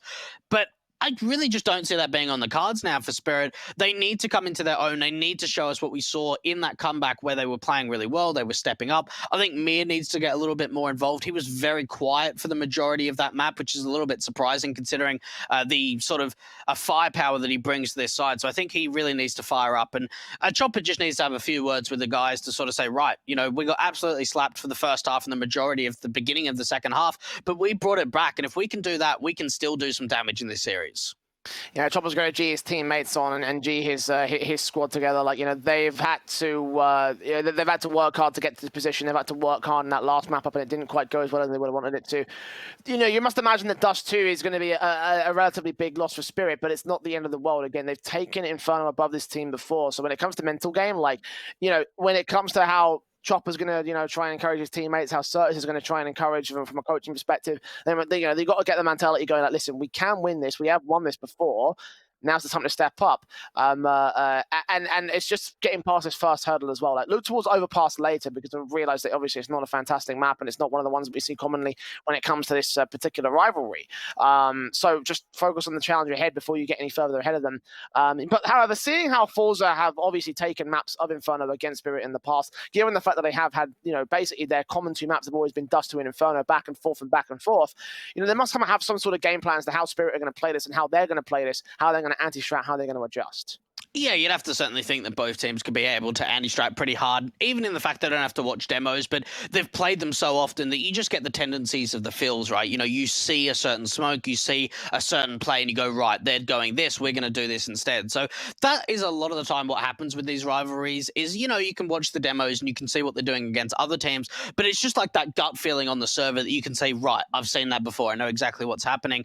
Flip, for example, is a clear indication, always likes to walk around the apartments on the T side. He's a big lurker, tries to cut off rotations, able to do a lot of damage, able to pull rotations to that A bomb side, but they try to go for B side execution. So if I'm Spirit, I'm thinking, right, after the performance that Flit had in that first map, let's try and get aggressive in the apartments. Let's try and lock down Flit on that when we're on CT side and he's on T, because if you let Flit get the map control and get that a range to work with as a lurker on the T side of Inferno, he can be able to find so much damage.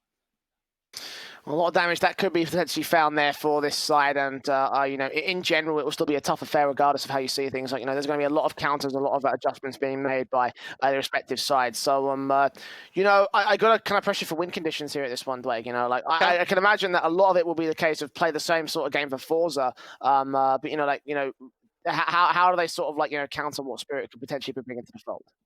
Yeah, look, I think they just need to play their own game. I think they need to make sure they're not getting pressured. One thing we saw towards the end there from that comeback is that it seemed like they were a little bit less confident to go for opening picks and to go for sort of opening duels. So certainly for Forza, it's as if, no matter what Spirit's able to bring towards you, make sure you're playing confident, make sure you're playing your own game. Don't get forced into making mistakes. I think that was one thing as well that sort of came in, is that trying to force them out into making mistakes, overextensions. We certainly saw like SD on Dust 2 was doing a lot of lurking in the apartments, or I should say the upper tunnels, where a lot of the time he was being faced from aggression on that CT side from Forza. So one thing to sort of take into account, if we do want to get aggressive on CT, we need to make sure we're locking it down, being able to trade off one another, and just keep a positive mindset. I think that's got to be the biggest element, is positivity going into a matchup like this. I don't think we saw too many aggressive CT faces coming in from the from the CT sides, with the exception of the tunnels control for the most part. I know that there were some backstabs that came through from Forza when they were on CT side, and something that really aided them and helped them in their own respect. I'm kind of expecting a pretty passive game, all things considered, with the exception of maybe banana control. I think from CT sides. I'm thinking the CT halves may be the advantageous ones for these two squads. I mean, I kind of said that about the T side in the last matchup between Hellraisers K23, but the truth is that we saw very little out from the T side, all things considered. So I'm not really sure whether or not we'll see much of the T side really being as prevalent as we would expect from a CIS AIM squad. Yeah, look, and I mean, if for any of the viewers now that we're able to get a sort of a bit of a glimpse of that Hellraisers versus Gate 23 game, I don't think we're going to get that style of play on CT side. We saw Hellraisers, you know, running through the apartments, running down mid, trying to get up close as personal, like with those MP9s as they could. They were very aggressive on CT side. And yeah, look, I think I'm with you there in an agreement that, yeah, maybe we might see some banana control. Maybe we might see exit power or Idis balance trying to get aggressive on that CT side around the apartments every now and then. But I don't think it's going to be a common trait of that over-aggression like we saw in the previous series. Now, the double orb setup is something that we saw quite a little bit about, come about from both of these two teams over on Dust 2. And it makes sense for Dust 2, obviously, because, you know, it's such like, you know, the three-lane structure that we always talk about when it comes to map designing in Counter-Strike. You know, like the double orb setup is not quite as viable on Inferno. I wanted to ask you, do you think that there's going to be an opportunity for the double orbs to present itself for both of these sides? Because we saw some very impactful sort of plays from some of the you know, star fraggers that we saw on the board a moment ago. Is that going to be an option, I think, for a lot of CT sides? I don't think it will be for FORZE. I can't really speak too much of Spirit, considering I haven't been able to see a lot from them in the last couple of months, but I certainly know that FORZE don't really run double AWPs on CT at all. The only maps that they do is Train and Dust 2, and outside of that, they don't really run double AWPs all too often. Maybe if the fact of XP Power AWPing, and maybe Idis balances too, and an AWP gets dropped on the ground, maybe they might pick it up, but it's not something that they go for as a bit of a common trait. Now, we saw even the double AWPs on T on the Dust 2 side for Spirit. I don't think we'll see that either going into the CT side. So I think both teams will probably just try and stick with their main AWPers of Idis balance and XE power. Maybe 1-2 rounds at most we might see the double AWPs, but I don't think it will be a common trait. Yeah, I'm kind of glad you said that, because I was sort of along the same lines of thinking. I don't tend to see many double AWP setups at all here on Inferno, like, you know, just in general, not just between these two sides, but just because of, I was kind of thinking about it as a possibility, because like if we see it more prevalently used over on Dust 2 in the same sort of way, you know, I've seen a lot more double AWP setups on that Dust 2 map than we have seen ever before, I think. So, you know, just seeing that translate over to Inferno, I know it's unlikely, but I wonder if that will end up being being the case. So, yeah, I'm kind of thinking that for the most part, we probably won't see much of the double AWPs either. You know, I could stand corrected. It could be completely different, but we'll find out as we're almost ready to get into the matchup here. A reminder to you all that Multipliers have brought to the game in Malta at Home Gaming Excellence. Dwayne, let's get some closing thoughts about this map. How do we feel about this? How do we feel this is going to go? Yeah, look, I think that Spirit are going to be able to put up double digits, but I just don't see there being a way that they're going to be able to take this map. I think FORZE, after the performance that they pulled out in Dust 2, I think they're going to be looking for not quite a simple 2-0, but definitely a, how can I put it? A difficult 2-0. I think it's going to be really down to the wire in this second map. I'm still going to give a little bit of credence to Spirit. I still think they could take this. It all depends on their starting half, though. I think if they get a strong start half, then we're going to be good. If not, then we will probably, I think, be seeing the FORZE 2-0. I still think we can go 3 maps, though. That's my thinking of this one. So okay. We'll find out who's going to be right. Spirit over on the CT start for Inferno. And the T side of FORZE will be starting things off with the pistol round buys. Seeing no utility coming out early from these guys. Default pistols, Kevlar coming through. The kit's already brought down by Chopper over on the Spirit side. Almazer with a single flash and a single smoke and double flash. Doesn't look like an initial B site setup that we see from the pistols when they go for the executions towards the coffins and cross areas. So here we go. It's our second map of the series. Potentially our final map of the day. It depends whether FORZE can win it or not. And they're going to flash out, smoke in towards the banana control early. Oh, that was actually a very fast CT smoke, but the flashes didn't quite work behind them. Very quick into this B bomb site. A lot of aggression coming out from FORZE. Look how quickly the rotations have come in from the CT side, though. Straight out, USP of Chopper gets taken out by Jerry. Big kill to find for the FORZE side. Mir chimes back for Spirit, though. USP's up, sees one towards Coffin. Some Dayon goes down next. Mir still fragging away from construction entrance. 3-on-3. Face crack on the boost spot, sees one player towards Cross. Is going to call that out to his teammate. XE Power going to get shot in the back. Right, this balance goes down towards XE, doubling up for his own right. Mir gets one more frag. 3 kills for him. He's got the kit. He's got the stick. They're not peeking. They're going to peek right now. They're going to try jump face.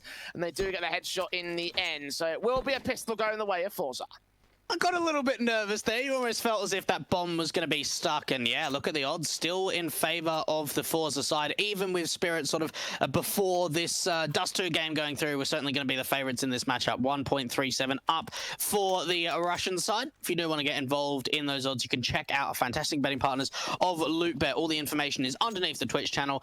10 free CSGO spins and up to a €100 bonus on your deposit. Jay, that was fast. That was scary. I don't know if we'll quite see a round that aggressive for quite some time for FORZE. This is a chance for them to start to slow it down. Mac 10's UMP and 2 AKs out for the FORZE side. Spirit have a heavy investment of their own. It's going to look very awkward as well. SMG for Mir, pistols for everybody else. And FORZE will get the early start. Will they follow suit, though? We've seen many a great round on the second where the forces have come through. Managed to return all the same, so let's see whether that'll end up being the case here. FORZE out towards the banana control. Playing the defaults against Spirit, being very careful about where they take face. A nice little bracket smoke there coming out from SDY in the pit position. And FORZE starting to regroup to take this banana control. And they're just setting themselves up for a little bit of a simple execution. They've got Flit on the AK with a lurk out towards the apartments area. Seeing if he can catch off any of the CTs aggressing down that mid face. Now that re-smoke coming through will buy the CTs a little bit more time and potentially try and boost a player up to the flower pot position. Oh, they're gamble stacking A. Yeah, they're not going to go for this. Got Mir, the SMG, the only automatic weapon in play for the hold off, and it's going to be too much for him to handle. Nice nade on, actually. Could do quite a fair amount of damage. Mice up his teammates for the retake. He's going to get taken out, and Chopper does find one P258 frag. Spamming through, getting face cracked 4-on-4. The bomb plot to be received back to the open for dark position. Damage returned towards Chopper, though. Mac 10 picked up. Let's see whether he can get anything down with this. Might even pass that SMG back to one of his teammates. Someone's going to cross towards the construction entrance, though. Nades in the back line. Damage done to Exy. Flit comes up with 2. Idis bounce next to 4. Chopper, last man standing. And Flit will close out the round. So 3 kills to his name. FORZE did face a little bit of resistance, but confidence is gained by the T side. A little bit unfortunate there for Spirit. They put a smoke down towards top of banana, then ended up rotating a gamble stack to the A bomb site, leaving a single defender at B. And for FORZE, you couldn't have read that play any better. Just making their way, brute forcing through that smoke towards top of banana into the B bomb site they go. They trade really nicely. And an easy second round up on the board. I'm even kind of surprised that Spirit actually went for that retake, Jay, rather than just holding on to all those weapons at the A bomb site. So going into round 3, they really won't have a lot to work with. Fast execute, Mac 10 into players. Oh, a lot of bullets missing there from face crack. Does get taken down, and Mir follows suit on Exy. Okay, Mac 10's up again. They're going to be able to overwhelm one. It's a 3-on-2, but the HP numbers are so low here for the CT side. I wonder if it's even worth it to go for this retake. I mean, it could do more damage, maybe. I mean, I don't know about this one, Chief. Yeah, it's a tough call to make. I mean, at least trying to hold on to the AK can be an added bonus into the next round. Now, Mir does have a HE potentially towards that pit position and try and deal with the player into the corner of Flit. How much damage will he take to this HE if it goes through? Here we go. He moves out the way, faces in. Oh my goodness. Gets the kill. Surely not. Almaza finds one frag, and Sundar Young rounds the corner. He's on the bomb for the 10-second defuse. I think he'll just have enough time for this. No, I don't think he's got it. No, he doesn't. He doesn't. Mir's going to get out of dodge. Sundar Young will try stick it anyway. But the fact that they got 5 down on full eco, if Spirit are going to wreck the economy state of FORZE. They'll be kicking themselves. They will not be happy with that round at all. The fact that they lose every single player to USPs, it's unacceptable. It really is. Yeah, you went out the round, but you can't let that happen. Mir gets away with an AK, so for Team Spirit, they can be so happy with how that round panned out. And for FORZE, a little bit of a kick up the backside is kind of like, right, okay, we're going to be looking at this gun round, and we need to really get a strong round together, build up that confidence once again. Exit power on an ult for the T side, Idis balance on an ult for the CT side.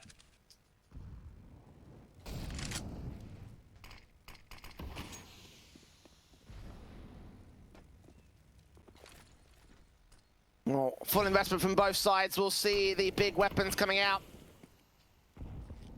AK's in for Mir and the rest of the T side that haven't bought the AWP of Exi. Oh, awkward nades back from the CTs. They try and do early damage towards the bracket stack up. FORZE have gained the map control. Not going to go for an execution just yet. Hoping to catch a player getting overly aggressive and find an opening kill. And Mir just playing rotator from that A bomb side to try and rotate quickly into B. Now for Chopper, he's not jump spotting at the broken wall position, so this actually allows a lot of map control to come through towards this banana position for the T side. And Chopper just in towards CT, alone at B. So you've got to think as soon as contact's being made, as soon as he sees some utility, he'll try and put that smoke down and bring Mir to back him up.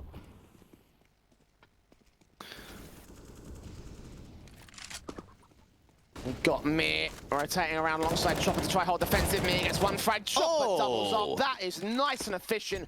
Bomb dropped in everything. 5 on 2. This round is done. Spirit have got control and FORZE are just left to save their weapons. Oh, well, that's what happens if you push through a CT smoke. You can just see what happens there. They re-smoke it on the Spirit side from Mir, and from there, it's just an easy cleanup. A 1 kill to Mir, a couple for Chopper, and Power and Flit just have to save onto these rifles, bring it into the next round. What a response now coming out from the rifle round. And Spirit, even just hardly damage. Any damage is done to them, Jay. There's 5 players alive. Chopper's the only one that took any damage. A very, very good round for Spirit. I mean, very, very is an understatement in my opinion. Like, excellent. Think about the context of that one. They got an eco round when they took 5 players down, destroyed the economy of FORZE, had to force everyone to rebuy. Then they got a round in which they took them down so easy, they had to force the save on 2 weapons, so the economy is going to get even worse. Like, Spirit found, I think, the perfect 2 rounds to get them back in the game and start to equalize against the FORZE side. A reinvestment will come through from the T, seeing 1 extra AK added to the setup, but Jerry and FaceCrack are on pistols. A Tech 9 for FaceCrack. Don't know what Jerry's got just yet, but we'll find out in a moment's time. It can't be anything massive and amazing. It's another Tech 9 as well, so... That versus rifles, you can imagine that Spirit will take control, and indeed Mir with an 8 stack takes out Exi to start. And I don't know if the T's can recover that AWP now. They'll have to try and push through the banana smoke if they want to try and recover it.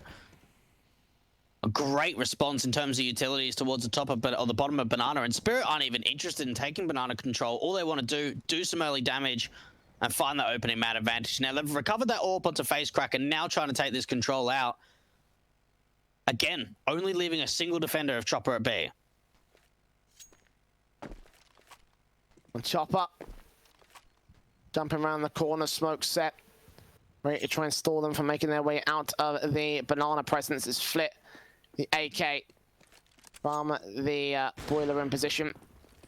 AWP shots, Chopper seen, Tech 9's found his way through. Jerry gets the kill with the Mac 10, nice and easy for the 4-on-4, and they gain slight control, set up the retake. Spirit rotating en masse though. They have plenty of weaponry to deal with this. A little bit of a different setup from Spirit. They didn't have Mir in a quick rotator position, so it's going to take a little bit longer to try and get this retake set up, but there is utility to work with, an angle as well for Bounce to find the man advantage in the retake. FaceCrack down, 4-on-3. Still looking for another T-side player to face. The dark position, there is still 1 held. 1 player at Grill. Armors are ready for contact. Jerry gets that 1 kill. Face up from Almaza gets dealt with by Mir. 2 standing.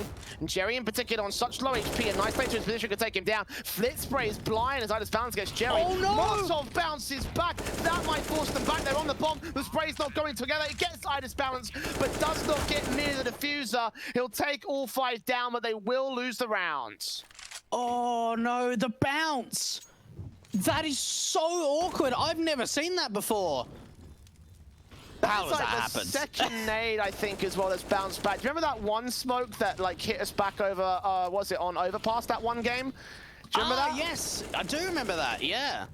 There is some weird clipping issues across the maps here in CS. I don't know what's going on because I've never seen nades react like that towards what should otherwise be a pretty basic sort of Molotov wall bang. A wall bang? I'm not sure what you call that. Wall bounce.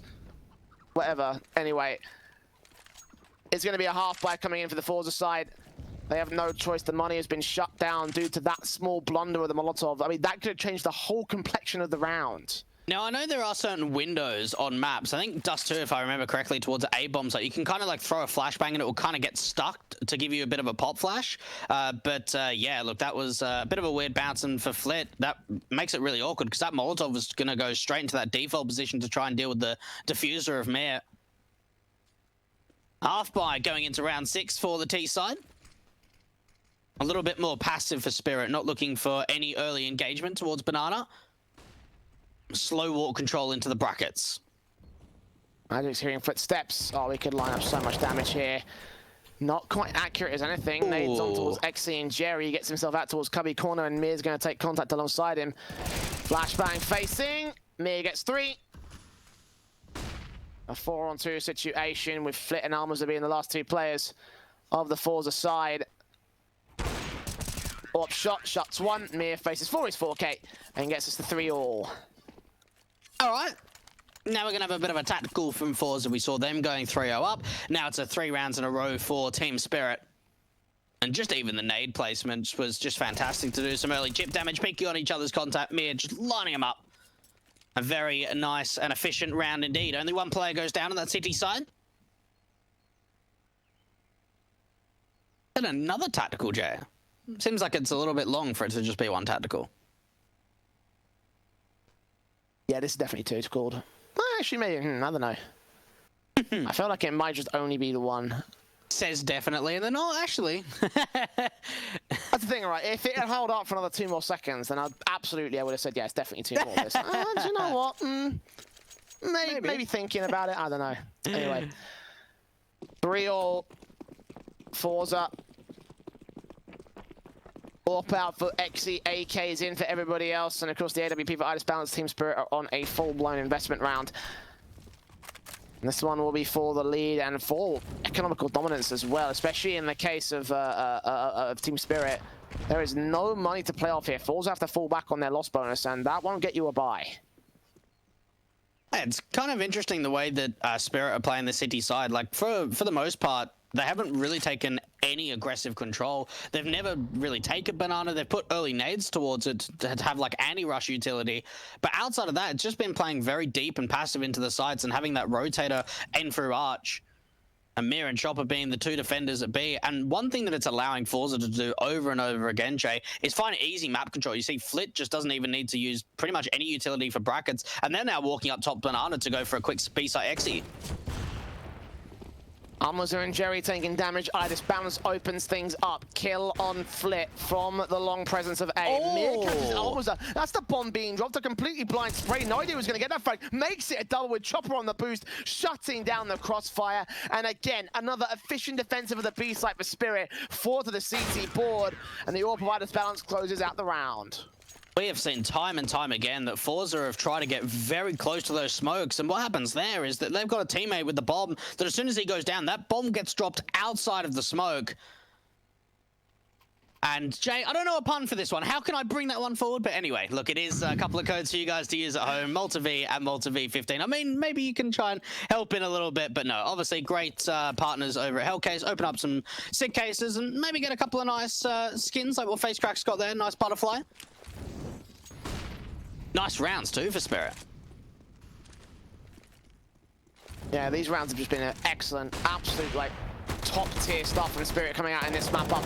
I say that, and the Tech 9 finds a frag on an AWP player. Idis Balance and Magic and Mir do trade it back, so not the cleanest of rounds, but they have been able to mop up the pistols pretty easily here. Flit, last player in a 1-on-4 situation. Backed up behind the smoke, footsteps being heard, sees 2, takes fights, does damage. Gets the kill on Sunday Young. Force the reloads on a single bullet left in the magazine. Might try force back on Magix, but nah, the AK is going to win that fight. They do drop 1 AK, so that's something taken away from the CT side. FORZE can be happy with that much here. And their own buy comes in. Let's see if they'll be able to respond with a decent round. Spirit's defensive has been on point today, so they've got to find a way to break it. And one thing I kind of spoke about in the pregame, Jay, was the fact that we've seen a bit of a weak performance from Mir on that first map. He's currently 15-3. He's like just gone absolutely crazy now on the city side. And 5 rounds in a row for the Team Spirit lineup. And 3 players over towards his top Banana position. Again, using the anti-rush utility. A couple of incendiaries followed up by HEs, but not taking the control. And FORZE, all it takes is one flashbang and Chopper's out of there. He's falling right back.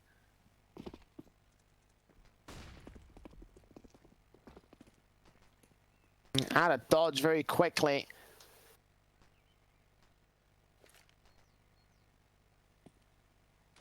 Flash might force Chopper and Mir into an awkward stance here. The flash to be evaded. Smokes down, coming through from Chopper immediately, just spraying through to ensure that nobody's going to exit out fast. It will force FORZE to rotate back out position. They weren't going to go for the commitment anyway. The bomb's on the back of Almaza. Double pump. He's still here towards mid. Yeah, no, they're going to go back to B. So what they were doing there is just using that early util to obviously drop the smokes and the incendiaries from the B defenders. You have a look at Mir and Chopper. They've only got one more smoke between them. Now, that has come down at a relatively good time, and they're going to bring a third player over. This is such a smart read coming out from Spirit.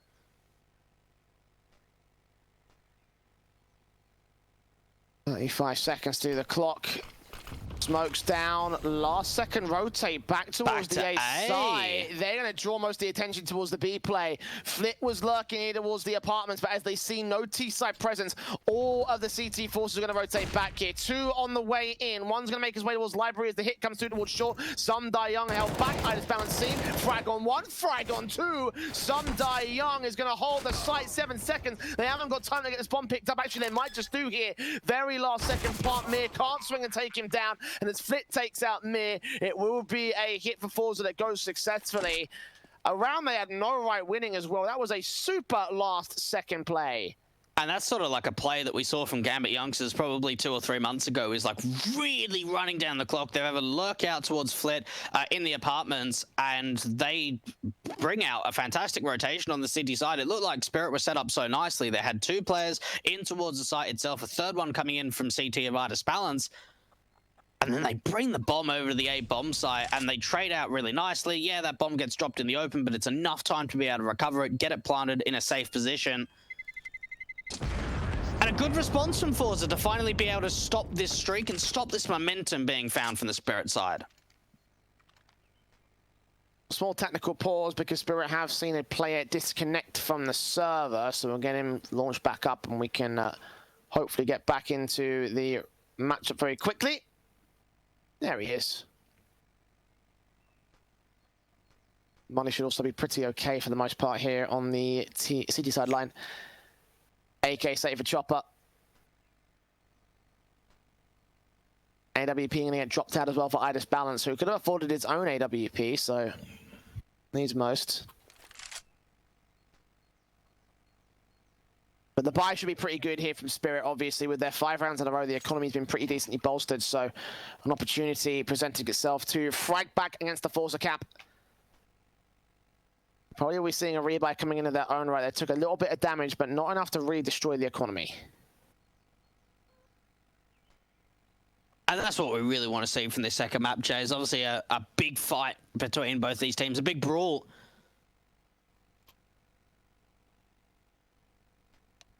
Something that we're probably expecting for the series if we do end up going to a third map.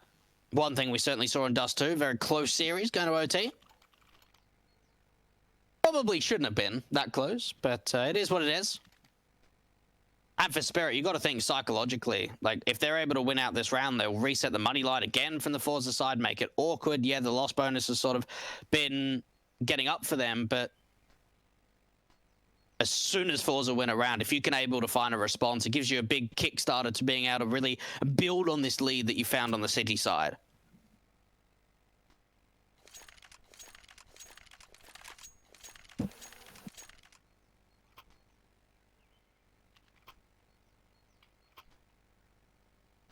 All to think about coming out of this tech pause, as you mentioned, a lot on the line for the Spirit side.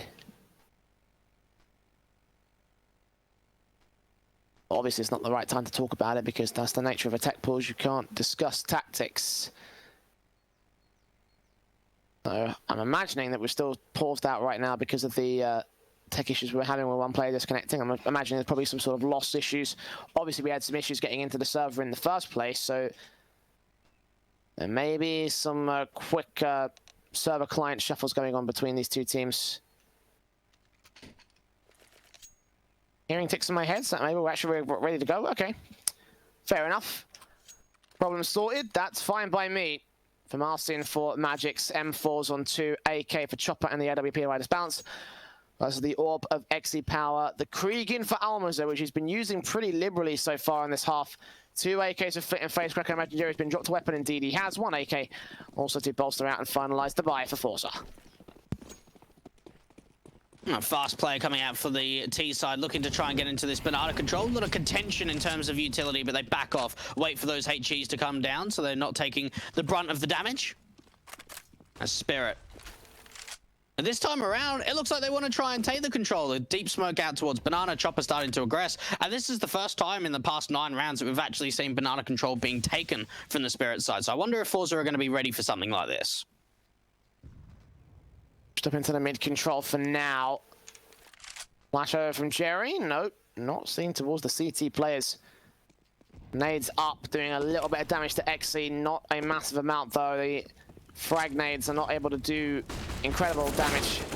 Chopper blind gets 1 frag, no second kill goes his way though. Jerry can respond, and a 4-on-4 with damage done to the T side. It's actually a good stance for Spirit to hold.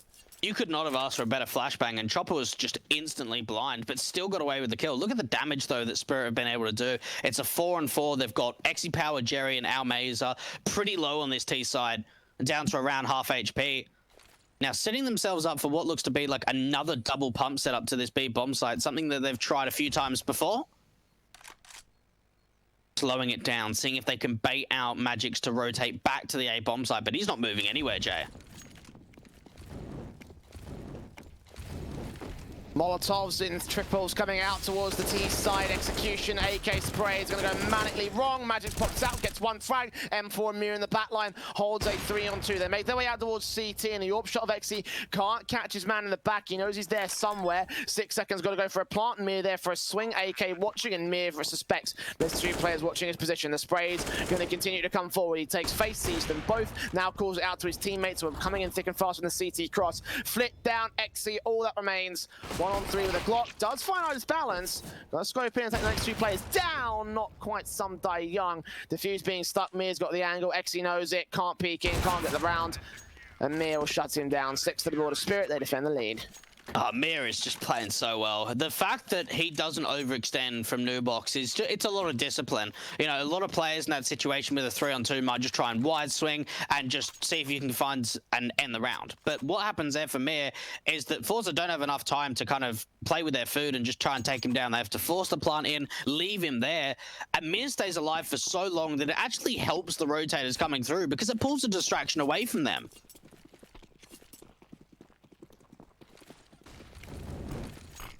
Molotovs flashes over, face crack, first man in around the broken wall, desperately looking for a kill, might find himself several. Oh, the transfer of 2 opens things up for FORZE. Yes, he's playing sacrifice, but that's a man advantage gain. Mir's gonna face even more aggression from the T side. FORZE could end up going down to the edge of the smoke if he's not careful. 1 HP he's tagged to. What an effort from FORZE's banana control. Oh, Iris Balance is going to find a response, and you've got to think from FORZE, you know, it's so unfortunate to give that away. You've got a 4-on-3. You've really grinded to get this map control. Now, Almaze has got the bomb in the apartments. This is a little bit interesting. So the way that this is set up, I'm expecting a B fake to then rotate back to the A bomb site, and they're leaving A completely. Almaze is going to get a free bomb plant. Oh, hang on. Oh, nope. No! Shut down by Sunday Young, who's still lurking there on the site, drops that bomb. And now becomes a central focus of the defense. Slight balance there with the AWP coming in towards the library area. Focus fire, good shot on Jerry. All that's left is Xe, 1-on-3. No idea where Sunday Young is specifically. Will catch him off there towards the top corner boost box. And he gets himself a second kill to close out the round. Spirit holding the defense despite the great efforts of FORZE and what looked like maybe that force forward was actually going to work for them. It honestly looked like SDY was really going to rotate out of there, but I'm guessing that was either his choice or Chopper calling to sort of say, hang on a minute, we haven't spotted bomb, just in case, stay around. And that's really good positioning, dropping that bomb and pretty much giving a massive advantage in the round. FORZE now going for yet another tactical. They have really not been able to find a lot of success on this T side. They won pistol, won the anti-eco, got their 3-0 lead, Jay. But outside of that, it's the gun rounds that have really all been going the way of the Spirit side.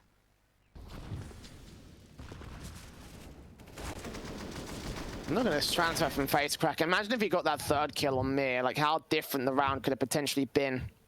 It should have been theirs. They had a 4 and 3, and Mir was on 1 HP. Like, they had so many advantages. That's the thing. And then it just falls back as soon as I Balance is able to peek out from mid with Flit with the wide swing.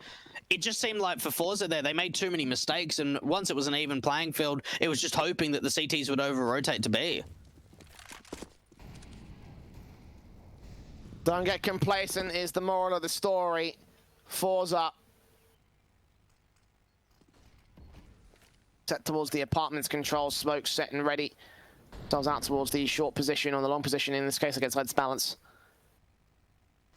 AK of Young set to the balcony position. That now could do quite a bit of damage if it's timed well enough. Though he's going to face him coming forward, and Face Crack reads it. Takes the man down, opens things up with a Mac 10. Trade back comes from Magix, and he doubles up on Exy as well. Seeing towards Mini Pit, there's a T-side player down there. Bomb can't make his way to the site just yet. It's been dropped. And Incendiary's utility respond. The smoke does buy him a bit of breathing room. But it's a 4 versus 3 scenario, and the AWP boost could find even more. They haven't spotted out the player towards Graveyard. Balance is trying to see if he can get an aerial view. Oh, takes down Jerry. That's huge. That is absolutely massive now getting into the side. Face Crack trades it though. Balance down. 3 on 2. Awkward spray towards Graveyard. Mir does line up to a frag as well as the Flip. 1 frag found. Technon against the second man. Needs to get that headshot in, but no. Magix will overwhelm, and it will be 8 on the board of the Spirit side. Taking the CT half here of Inferno. Things are looking good, and I said that if they can get that first half on the board, they could be in with a really good chance here in this map up. It's 8-4, half the scoreline. If things keep going for Spirit, then its confidence could lead to a 11-4 half potentially. It certainly could do, and what's kind of wondering in my mind now is did they just get off to a slow start in Dust 2? Like, was it just the fact that FORZE weren't doing anything fantastically, the fact that Spirit were just playing a little bit cold, you know, not quite warmed up, the fact that they come back from being 5-15 down or 6-15 down to OT, yeah, they lose it, but look at what they've been able to perform at this kind of level on the CT side. They found a lot of impact. Mir is playing at an incredibly high level.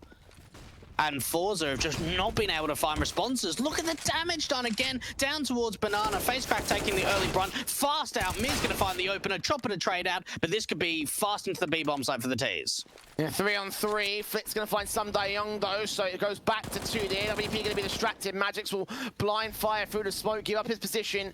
Not give up his life, though. The retake has got to be on for the Spirit side. FORZE forced an issue that may still work out well for them. Balance does find Flip back to even standing. As the FAMAS falls, is all of the AWP to probably save at this point, and yes, he will. But much better there from FORZE, finally finding something good here on T side. Has taken a bit of time for them to get rolling. And with the money on the Spirit side, this could be a turnaround from the FORZE cap. It's probably just eco around the AWP. Yeah, things look pretty awkward. And I'll tell you what, Jay, that was probably one of the quickest rounds we've seen from FORZE yet. That was a big change of pace.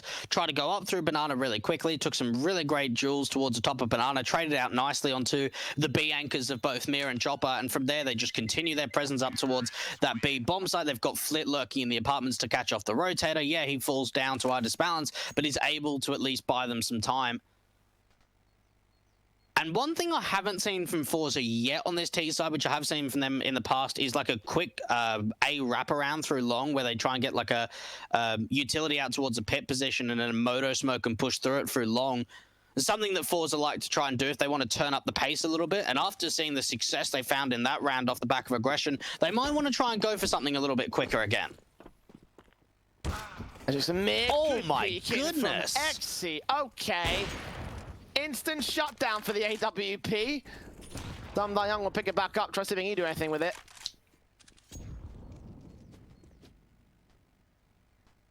Backing up towards the other side of the site now to defend short and maybe the apartments.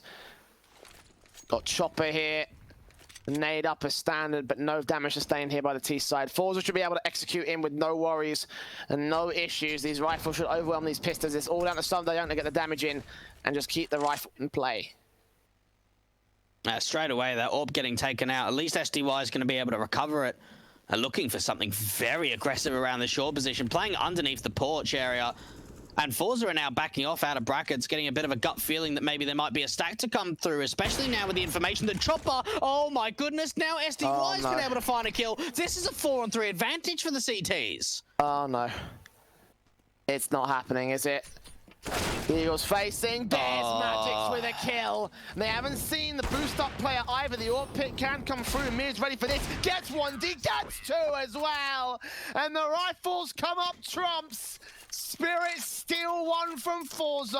9-5. Wrong tournament, but right scoreline for Spirit. Unbelievable. And you know what? We haven't really seen rounds like this over the course of Dust 2 and Inferno so far. We saw it in the previous series in the quarterfinals, but not in this matchup. And for FORZE, that's heartbreaking. That really is. Spirit were able to just get some really nice advantages, hold on to that 4-3, and then Mir just shows up massively at the B bomb side. He is stepping up on another level. 23 kills and just 5 deaths. What an insane performance. And this is only the first half, Jay. Imagine what's going to happen in the second half.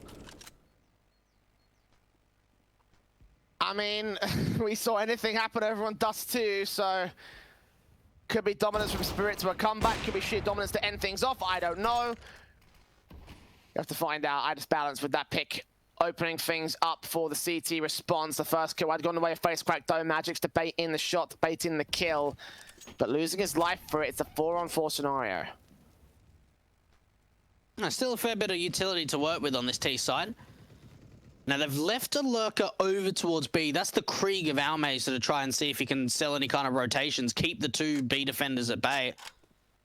And they're going to bring the bomb back over to this B bomb site. And FORZE are one of these teams, especially when they default, they like to change up where they bring the bomb very often. It's very difficult to read where they're going to start to over-rotate to. Because they're currently split at 2 players each. You'd have to think that this has got to be a fake into B and regroup to get to this A bomb site. Smokes up on site, hoping to catch them off. Go for an execute, or at least a fake out here. They're actually going to draw attention away. The third player, Mir, got towards the A site potentially. Almazo, if he gets shut down, this will be an easy picking situation. Timing, footsteps being heard by Chopper, but still they hold face. Takes that contact, the spray goes better for the T-side player, but 10 seconds. They've got to get the bomb to the site right now. Crossfire set. If they drop this right now, or pit comes out, M4 spray through, Xy's dead. And all in the time for Spirit to 10-5 to close out their CT half. And we gave them praise when they ran down the clock, didn't we? One of those gun rounds where they went into that A bomb site. That time around, there's no praise to be seen. Almazer goes out towards B. He's able to take down Chopper, but no rotations come out. And just going into A way, way too long, running down that clock. And what that setup really seemed like is that it wasn't even just a fake. It was just to sort of see if they can find some information and then bring that bomb over. They didn't see anything from B quick enough. Now, FORZE are still the favorites at our good friends over at LootBet, which is kind of surprising, Jay, to kind of seeing what Spirit are being able to bring to the table.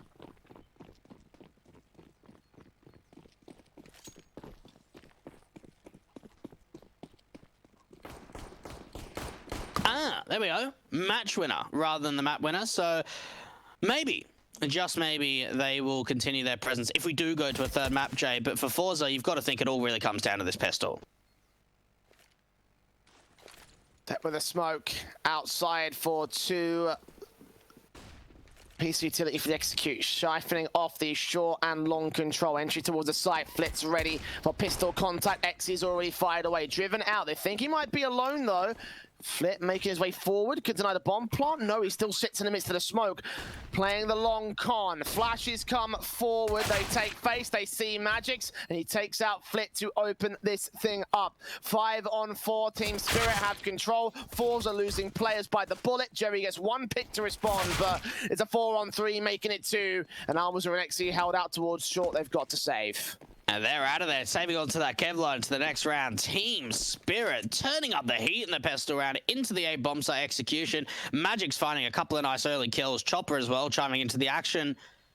And that was not the response. That was not the beginning that we wanted to see from the FORZE side. And you've just got to think, they're starting to run out of rounds now, Jay. They probably have to think that you're going to force going into round 17. See if you can find a response back. But you lose this force if it comes through and you're looking at a 5-13 deficit. That's maybe what they're thinking about, rather if they just go USP it and get the rifles up into the following round. No, they are going to go for the force. Try and see if they can find an answer back immediately.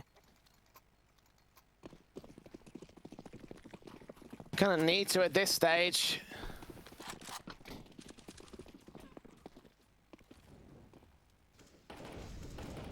Nades up. Damage being done to Mir and Chopper. Early HEs against the Spirit side. But it's nothing major coming in from FORZE. They need to rely heavily on their contact faces and the kills going their way, hopefully to throw off some of the damage dealers of the T side. The FAMAS is the only weapon in for Almas, though, as it takes damage. It may get forced to passive. Not seeing Chopper and not responding to his jump face. He's got a flash to try and peek around the corner towards this broken ball position, but it needs to be timed right. Flash comes in, and, well, no one's blind either. Chopper turned away from it, or that flash didn't quite line up correctly. But all it comes down to is Spirit finding the opening man advantage, Jay. A Deagle down towards Min, only getting little amounts of damage to some Young. Flit does get magics at least, that's something to find. Throw towards Cross, missing, and almost gets taken out by the CZ. Deagle up here for face crack. Taking out one more frag of his own, but the AK of Flit is best to probably be saved at this stage. 1 on 3, Mir and Young are low. But it's just the 1v1 faces that he needs to go well for it here. No kit, smoke for the bomb short. I don't think he makes this happen. And yeah, he hides to the corner, looks for exits, saves the AK. Does he save the map, though? We're now looking at a 12th round for Spirit. And it seems like you look at the kill count, and you even look at this just like objectively of how FORZE have been playing. They don't have that star player in this second map, and that was something that we saw Flit and XE doing a really great job at on Dust 2, was being that star potential. And we even see Flit gets taken down, so no rifle being saved into that following round. Where you look at Spirit, you've got Mir, 24 kills. You know, he's finding so much impact. Idis Balance is hitting shots with the AWP. Magic's Chopper and SDY chiming in where they need to. But it's such a correlation from Dust 2 where we saw 2 players really stepping up from FORZE, and now no one's stepping up.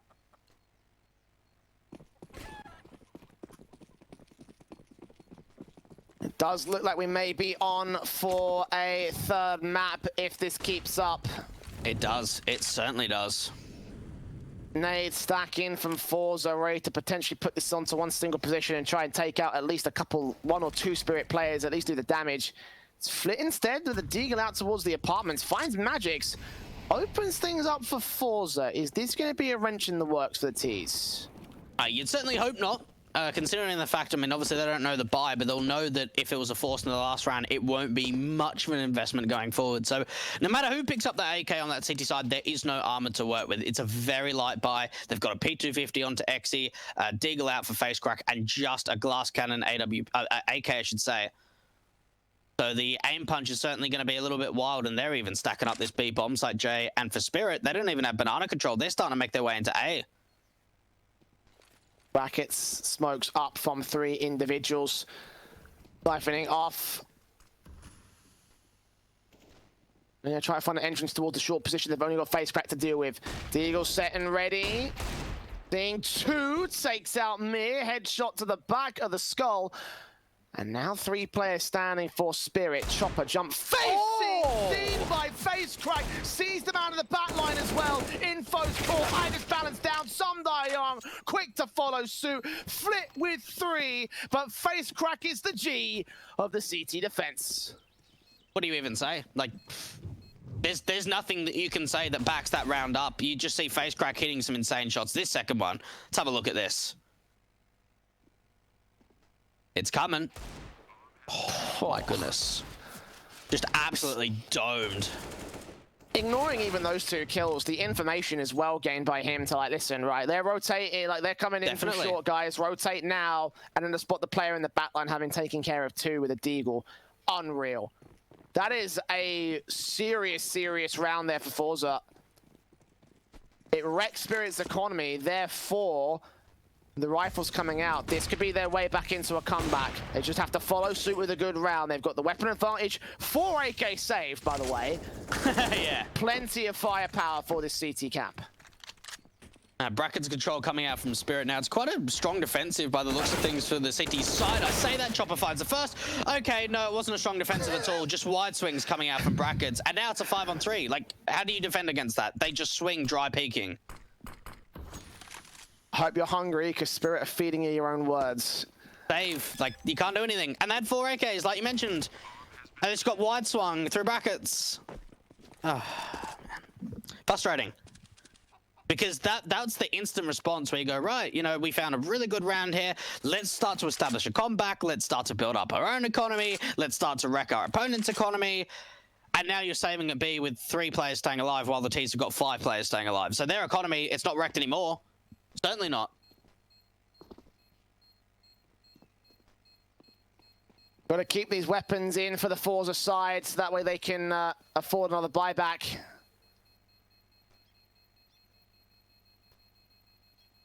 See the M4 looking to get dropped out. And obviously the economy starts to build back for Spirit. It's still on shaky territory though. We should be seeing utility getting brought down, and therefore should take us to about 2K on the float. A little bit higher in a couple of cases, more like about 2.8, 2.4 from there. And obviously M4's coming in for fit and face cracks, so heavy investments back from the FORZE camp, but they're starting to run out of rounds to work with here. They can't afford to lose anymore. No, they really can't. They need to be stepping things up, and you've got to look at the orb for XP power of getting involved. Only 7 kills so far. Now, Fled did have a flashbang to peek into mid, didn't see anything with it, so no information that he can pull back over to his teammates. Boost up to the flower pots position, and this is just looking like it's going to be going back to the A bomb side. Just a single lurk from Banana, brackets control being found. That's a big kill from XP power. That gets rid of the lurk. Tilly coming in, Incendio down to try cut off the boiler room. Almas against a second kill on Chopper as he wide swings. Nade up, does not quite catch Idis balance. That's what FaceCrack's there for. 5 on 2, and they've done barely any damage to the FORZE defensive. FaceCrack still on top of quad as well. No one called that out. Magic's to fall and Sunday Young to save in a very unwinnable situation. So back and forth between these sides. FORZE do get away with a big round. Maybe they just assumed that he dropped down, but you're right, that information didn't get passed forward, and Spirit just walked into an absolute meat grinder there. We saw XE Power getting the opening man advantage, being able to take down the lurk from the B bomb side, and from there they just shut it down in the apartments. Maybe the or through brackets I should say, from the apartments position. Maybe the utility usage wasn't that fantastic. We did see a couple of missed HGs, but the fact that they're able to establish the crossfires, the fact that Spirit really aren't able to trade anything, it's an excellent round for FORZE. And we've gone, you know, forward and backwards a few rounds now, both teams are trying to see if they can break each other's economies. Spirit are going to be able to force the issue going into round 21. It is looking a little bit awkward. They've got the 5 AKs, of course, but they don't have a lot of utility, Jay.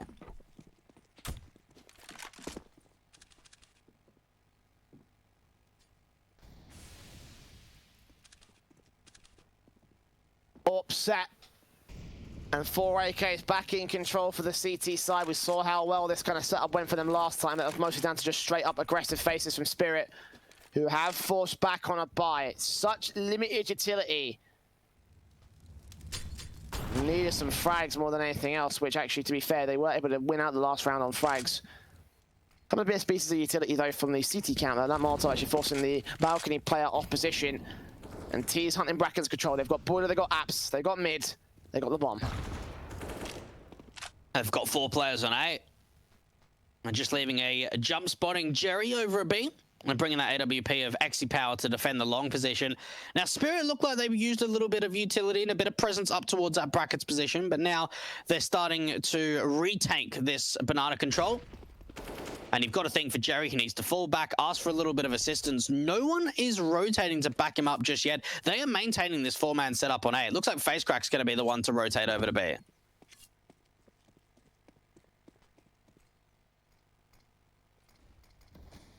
Smokes Fake. on. Here Look they at the come. rotations. Out of the brackets area, 2 players hold back. Almaza gets 1 frag. Idis Balance trades it. Xe does have backup in Flit directly behind him over at the library position. Shots coming in from Idis Balance to get up his position over here. AK from Flit catches Magic, takes a lot of damage. 15 seconds, the orb still held to the backline. Flit is playing contact and trade potential is there. Idis Balance gets that 1 frag. Xe to deny the bomb plot is on default. Instead he finds Chopper. Spray blind from Jerry. Deals with the last. And FORZE are back on the comeback. Is this going to be another Dust 2 just with roles reversed? Don't say it. Don't say it. But look, look, I there just was asked the mistakes. question. Yeah, I'm gonna leave it blank. I'm gonna give it a little bit of rounds. We'll see what happens. But I tell you what, there from FORZE, I'm still seeing mistakes which can certainly be ironed out. The fact that they over-rotated to B, it looked really awkward for XE Power on the side because they already had Jerry at B, they had Face Crack that was already rotating to keep the two-man stack at B, and then we saw Flit rotating from Library. So there was ended up only being two defenders of XE Power and Almazer at that A bomb site. So it could have got a little bit deadly. So if I'm FORZE, I'm Jerry, I'm talking to the players saying, guys, we can't over rotate like that. We need to make sure we're getting the information, and if we do need to over rotate, it needs to come off the back of some serious information.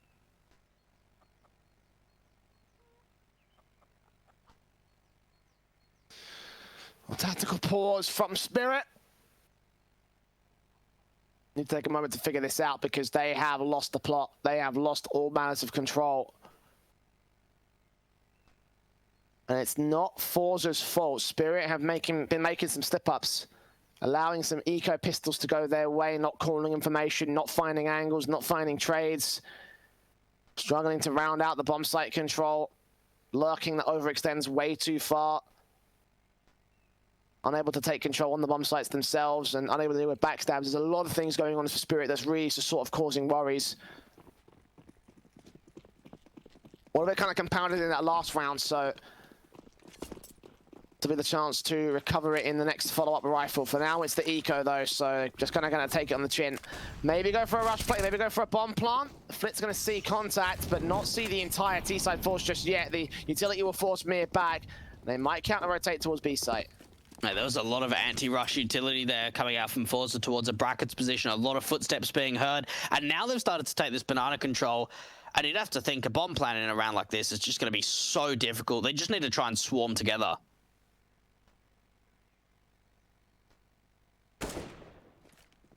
AK tap, M4 contact, crossfires locked, and they do manage to mop up most of the banana control here. Nice balance gets one frag. The bomb actually could get its way onto a plant position. Yeah.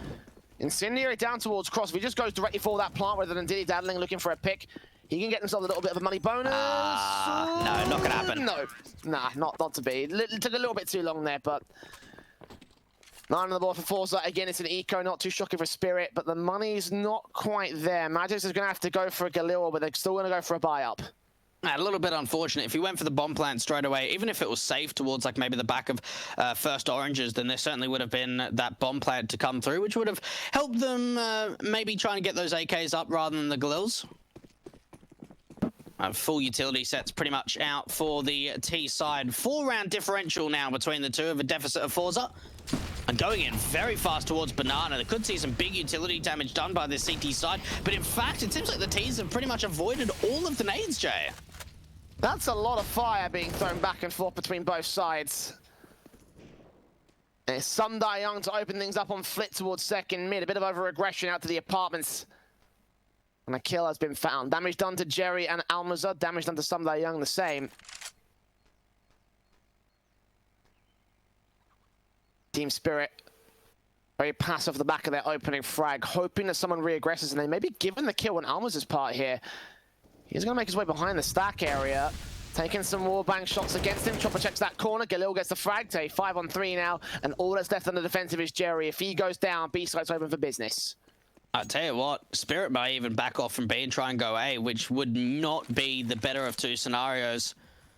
Unless XE Power starts to rotate off, but if he holds his line from long, there can still be quite a contention. And FORZE have done this in the past, Jay, where they just gamble stack up. They're rotating off a B. They're just going to gamble stack this A bomb site.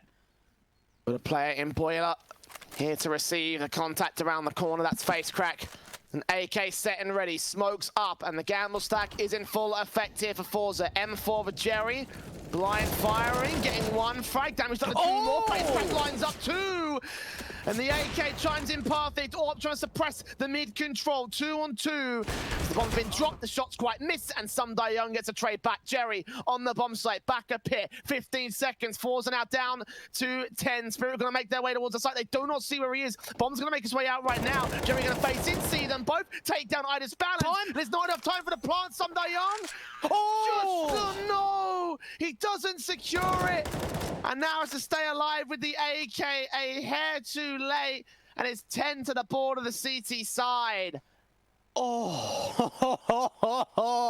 and surely Jerry must have known that because he didn't swing. He did not swing from that pit position.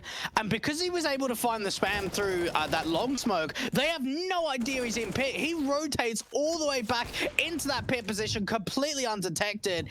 And you've got to give the credit to FaZe. He was able to really bring that round back. Spirit are now choking a very, very big lead, Jay. And I tell you what, we might have a very similar circumstance of what we saw in Dust 2. I'm saying it now. This was going to be a slogfest from the word go, but I thought it'd be a bit prettier than what it actually is.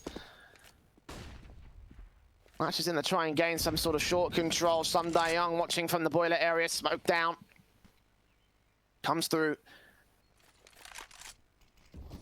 The face when the smoke's up, Magic's gonna find some position here with the Spirit side. They're on a broken eco, a half buy. The economy is in ruin. And the lead may be lost if they do not do something quick. FORZE within 3, probably gonna be within 2. 2 players to the B side. Set up. Spirit gonna make their way in.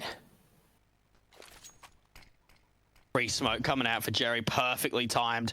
Now they haven't rotated a third player over to B just yet. And they don't have any more incendiaries. There's no way that they can stop this execution. Work out to throw them off a little bit though.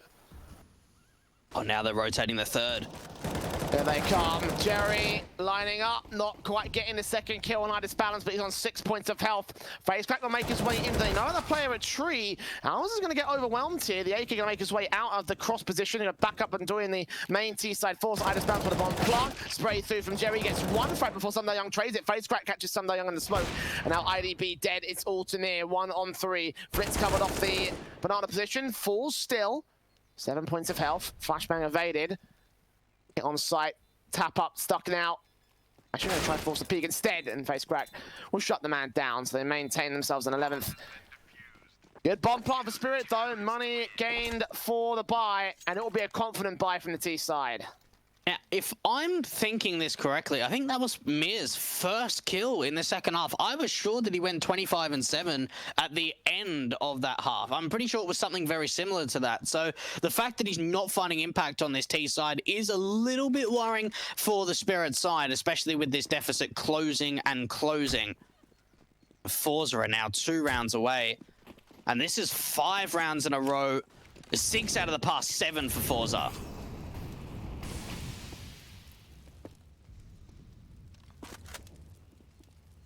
They are on the warpath back to a lead. It's going to be mid, open up against Almaza though, and the nade's going to be seeing that one man. Of course, the jump face come through. And Jerry falls back.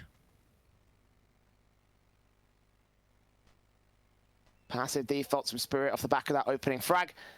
Out towards the top of banana, top of mid. Chopper with the bomb on his back. Will smoke up, try and get some info. Lock out the cross position, potentially go for a B player, or at least try and sell the idea of a B play, and FORZE will rotate a second player to that position to defend. It seems like Spirit is still trying to make up their mind of what they want to do. Now, SDY has been playing outside of the apartments, and he hasn't seen anything aggressive, anything towards out the apartments or through second mid. Bring that bomb back to A. They are going to bring the third player back over on that CT side from FORZE. Spirit need to be making sure that they're smoking off this motor position, and that's smoke coming out for Idis Balance. Smokes on, Molotov's down. Flashes out, FaZe watching, gets Magics for a frag. XE Power gets Chopper next. 4 on 3 situation. Man, looking around the corner, pick up the bomb. He has no idea he's walking into a crossfire of Jerry and co. Young gets one, Jerry doubles up, all left to Idis Balance. 15 seconds, he's running, he's saving. FORZE within 1 now, within 1 of the leader Spirit. And this is a repeat of Dust 2, but this time it's not quite match point. Not yet, just yet. Oh my goodness, you're right. This is very, very similar. Now, with Ida's balance saving onto that AWP and with the money line where it is for Spirit, they'll be able to buy into round 26, no problem whatsoever. FORZE.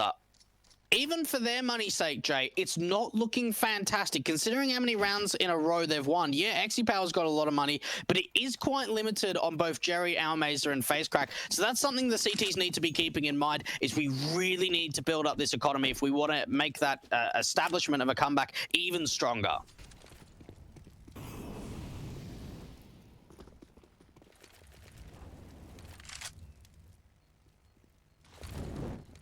T-side players out towards Banana once again, going to try and force the issue on FORZE. So they have forced XePower back down to 22 points of health. Jerry still standing towards sandbags though. Gives up his position with a flashbang, almost getting caught off guard. Now escapes successfully, not taking damage and not losing the first pick to Spirit. Yeah, look, they take a little bit of damage there towards the top of Banana, but they escape successfully, and that's the big important factor. Now, for Spirit, they have been able to gain this map control over towards Banana, but they haven't really gone anywhere else on the map. This just looks to be a simple B execution to come out for Spirit. They've got no apps presence, nothing up through mid. All 5 players here for the T side, and there's 3 players on the CT side. AK up for Jerry, takes one mir, trades it back though. Risky, aggressive face from FORZE, but it may still pay off. They've got Almazer and Xe to defend the B site, and the AWP is so low, so he's got to play passive. Back towards Dark is where he'll go. Molotov to force him even further out of position. Back towards the new box. That Molotov also going to burn him out of position as well. A few ticks, he'll be a dead man. He's relying so much on Almazer and Flick towards the cross. Magix drops it. M4 spray, lands at the bomb, sees SDY. Flick makes his way up, but Young still gets the headshot. And finally, Spirit break the cycle. It's all the FaceCrack to get exits, and he falls to Ida's balance. At long last, a round going the way of the T side. That utility was so perfect. They had a molly out towards Dark and a molly towards Nubox. XePower couldn't reposition anywhere. He needs to make sure he's fighting on the side because he's got a teammate. You know, he can't just fall back behind the coffin smoke because that way he's leaving his teammate isolated on the side. Needs to try and fight with the player towards the first Orange's position, and XePower's just out in the open. There's nothing he can do. As soon as that flash comes out, he's just instantly blind. And FORZE, like you said, ending, or at least Spirit ending the FORZE streak of rounds. And look at that money. It means that Almazer's on an MP9. That's how broken it is because they haven't been able to build it up on this CT side.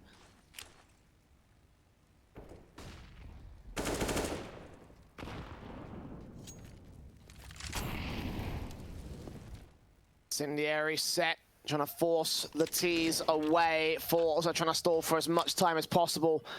Their buy-up is broken. SMG in particular for Almazer is going to be evidence of that much. He's playing here towards the B site at first contact to do damage, set up the kills for the rifles behind him. Flash in, going to look for info, sees nothing. May have seen one player towards Broken Wall, smoke down, will ensure that Mir can't make his way around the corner. Almazer just trying to spam through, see if he can get a little bit lucky, but the T's have now backed off, especially now with the fact that they've been able to take down XePower. This is a big opening to try and now run the default into this A bomb side, but no, they're going to regroup back towards B. Almazer's got aggressive. This is another opportunity for Spirit to work with. They've got a 4-on-3 man advantage. Massive risks being taken. That SMG could have held contact and forced rotations back with a kill or passive positions. Could have had 2 players defending this site. Now they've only got 1. Jerry stands in his lonesome here towards the defensive. Flashes and smokes go over. Rotations are on their way back. Jerry waiting for contact. Chopper just takes him down straight through the smoke. Nays up, trying to return some damage, set up a decent retake from FORZE because it's a 4-on-2, and I don't think they can afford to go ahead and concede this one. Bomb plant denial. Flick's getting close, but he couldn't land the wall bangs. FaceCrack's got to save. No say in the matter. It's map point for Spirit. And the economy's going to be ruined. There is just really going to be nothing that FORZE can bring into the next round. Yes, they've got the AWP from FaceCrack, but the T's are even going hunting. They realize how important it is to try and take this last player down. And if FaceCrack can hold on to this, it would be massive. If not, it would lose everything. That's the first shot onto Magix, but now they know where that AWP is, and he's just stuck in CT. There's not a lot that FaceCrack can do. They've got nothing. They've got absolutely nothing. No potential of even getting close to an AWP. And it seems like for Spirit, all it took, Jay, is a couple of rounds, and they've just broken the economy completely. 1 round away from taking us to a third. Overpass is calling. Spirit want to answer. And as you say, they've got no bite to stop them from getting to the door here. 1 SMG for Jerry is the only automatic weapon they've got. Basic pistols across the entire CT board. Deagles. Face crack and Flit. Not sure what Almazer and Exy have. 3rd Deagle, 4th Deagle. Okay, hand cannons across the board. They need to get these headshots in. They need to find some sort of survival if they want to keep this on track. It all just comes off the start of the round. They need to find some sort of opening advantage, a potential of maybe trying to pick up one of those T weapons, whether it's an AWP or an AK. FORZE setting themselves up for a B site stack with 3 players in. And for Spirit, again, this just looks to be a B play because they have no presence at this A bomb site. You've got SDY just holding the 4 down from mid, but they are all stacked up in through Banana. Smoke down on the broken wall. We're going to try and siphon off any sort of real contact from Spirit. Putting Molotovs down. Of course, they put that out to respond towards it. The flames will burn first. The smoke will fade after the fact. So there's a chance for Almazer to get out of dodge. A re-smoke coming in from Face Crack. Efficient use of their utility here for FORZE to not only drive Spirit away, but to also stall for the hit. In the last few seconds, if these Deagles get the kill on the bomb planter, they could save their chances in this match. Unfortunately, they don't have another re-smoke, Jay, and it would be really important if they did have one because 30 seconds left. This could be the perfect opportunity. They have to work on flashes alone. Flashes are set as well. Almazer ready for first contact. Will call it in from his 2 teammates. Utility set as well from the T side. All sorts coming through. Deagle goes down. Jerry with his pop flash out. A flash also coming in. SMG gets that 1 frag on towards Chopper. 4 versus 4. Deagle spam completely blind. Magics gets Jerry to fall. Deagle with the backlines though. Iris Bounce doesn't see this coming. Fit can't get the fight time. Can Exy power. And Sunday Young cleans them both up. All on Face Crack and a 1-on-4. Post blown coming through. Knives are coming out. They're throwing themselves at him. AK set against the AWP. And Iris Balance restores order to the server to claim us a 16-12 map victory, a 3rd map waiting in the wings. The overpass is up to close out the day. And I'll tell you what, that's such an unexpected tale. The fact that both of these teams win out each other's map picks. FORZE, look, they had a really great comeback in the end there, and it seemed like it was very similar to Dust 2, right? But the fact of the matter is, they didn't give themselves enough rounds in that first half to be able to make that comeback a possibility. The fact that even in those big streak of rounds, I think it was, what, 6 or 7 in a row, they had so many players that were going down in those rounds that as soon as they lose one, they reset a little bit, they lose the second, they're done. They've got nothing to bring forward. Absolutely, and Spirit just off the back of that great start in that first half, and then just carrying it forward to the second. Like, you know, even though they did have that little moment where they fell off the edge of a cliff, like, again, as you mentioned, it wasn't enough for FORZE, and they just got themselves back together in time. I could see a world in which FORZE brought that comeback, though. You know, a couple of good picks going back the other way. You know, some very awkward situations that they could have like fought their way out of. And if a few things had gone differently, we could be seeing a 2-0 at the moment. You know, like that's the honest reality there. Like FORZE played as best as they could given the real awkward circumstances they had, and they made a pretty close scoreline. The derby goes the distance, Dweg. It does, and I'll tell you what, I think it only gets more interesting from here, right? We've seen an absolute brawl in terms of comebacks on both map 1 and map 2, both of those comebacks not being successful. So I wonder what that sort of entails going into a 3rd map, but I think Overpass is going to be a very cheeky affair. Indeed, it's a map that they have not played in over 13 months in this rivalry. So as we go to a break, we explore some relatively new territory between FORZE and Spirit. Don't go anywhere. It's our last map of the day, our last map of the quarterfinals after this.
It's last map of the day time here between FORZE and Team Spirit, a derby that has gone the entire distance to Overpass. A map we haven't seen between these two sides in, as I mentioned, well over a year. As we go towards this third one, it could be some very interesting times for both teams, Dwayne. But honestly, statistically speaking, from recent sort of results, it is surprising we saw Overpass come into the pool in the first place. It is usually the permaban Team Spirit, so seeing them bring it out right here, it might end up being a series for FORZE if they're not careful. Oh, I don't know about that. No, look, you can look at it in that sort of argument and sort of say, right, this is a map that is up there with the permaban of Vertigo. Spirit don't play Vertigo at all, and they hardly play Overpass. But when I look at this veto process, I think of the Spirit side thinking, you know, they have the opportunity of trying to get rid of it. So what that tells me, Jay, is though, even though we've seen the player break coming up, that they have put a little bit of work into this map. Otherwise, why did it come out in the veto? I mean, that is one way of looking at it. The problem is that you have no, like, tangible sorts of... evidence? Yeah. I think that's good. I was going to say tangible results, to be honest, but like, yeah, tangible evidence pretty much is the same thing, because like you can only base what you've seen in officials. Like, yeah, you can theorize. For Oh yeah, sure. they've been practicing it in scrims, or they've been going over some strats for it, so they can pull this out as like a surprise pick against the team that they really want to beat, i.e., a team like Forza. But like at the end of the day, you can't lean on that as like oh hey, this is definitely what's been happening. And the last time they played this map in terms of an official sort of result was 2 months ago. So if they've been doing some reworking, then they better have been starting from the word go and trying to figure out a different way about this, because like honestly, I can't have as much faith as I think you do in the Spirit side of this one, like it just feels like I don't know. I don't know. There's something very weird about this. I just don't feel like Spirit are going to have as confident a line in this map as they did in the previous two. Right, well, I've got something that might test you a little bit, right? If you actually have a look in the last 6 months rather than 3 months for Spirit, they have had some pretty big victories. They have only lost this map twice in the last 6 months. They've taken wins over Vitality, Virtus Pro, they've taken Godsent to 12 rounds, Gambit Youngsters, VP, teams that put up some pretty decent results on this map. So maybe we haven't seen it so much in the last 3 months, but at least over the course of this year, without a roster move for this team, we have at least seen them put up some pretty decent results. So for me, I'm still backing the Spirit guys. I think that Forza are still going to be able to put up a really decent fight, but I think Spirit have just got a more experience in terms of playing at that tier 1 level, and I think that they've come in better form in this matchup so far.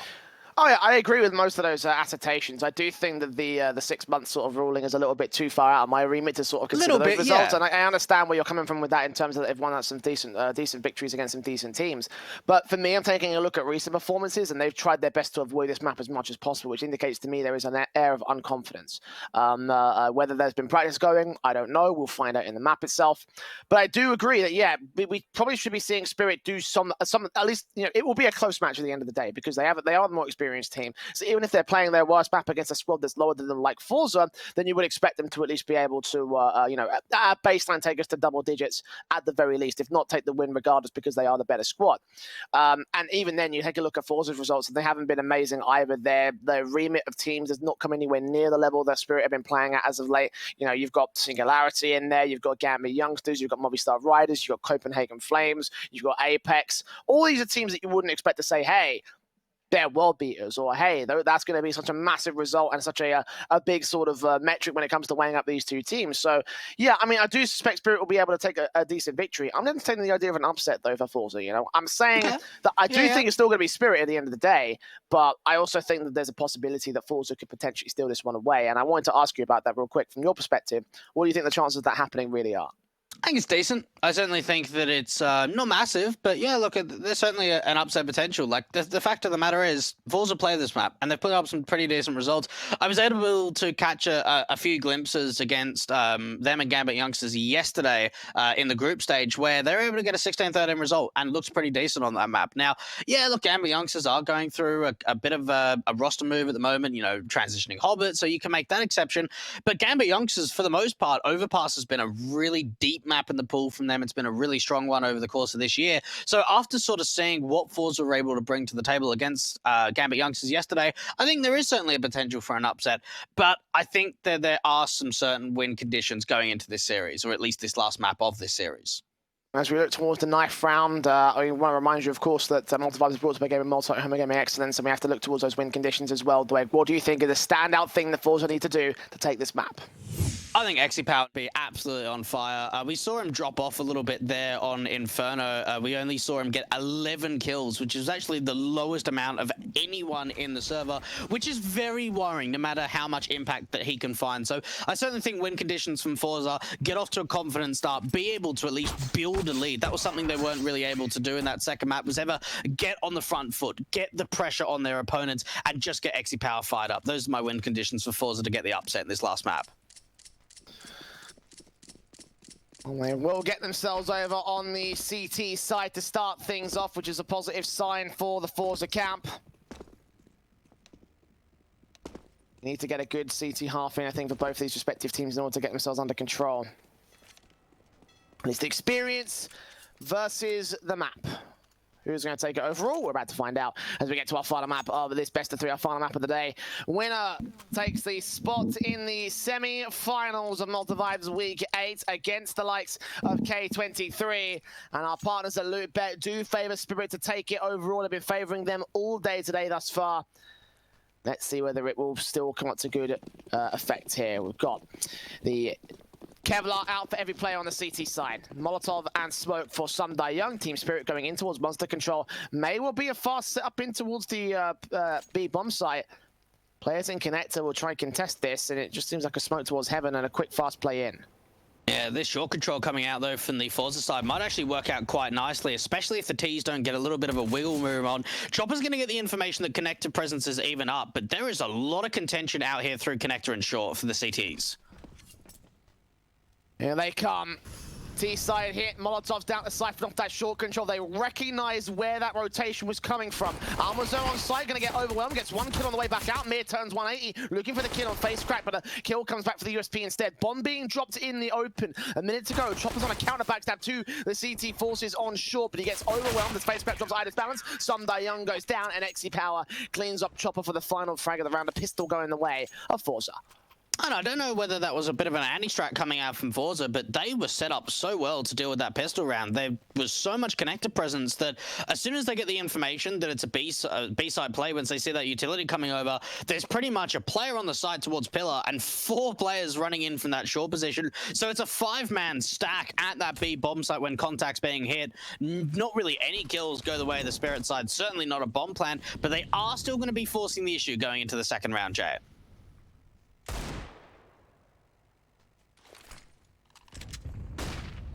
Flashes in for Flit, taking control out towards Connector. Smokes down.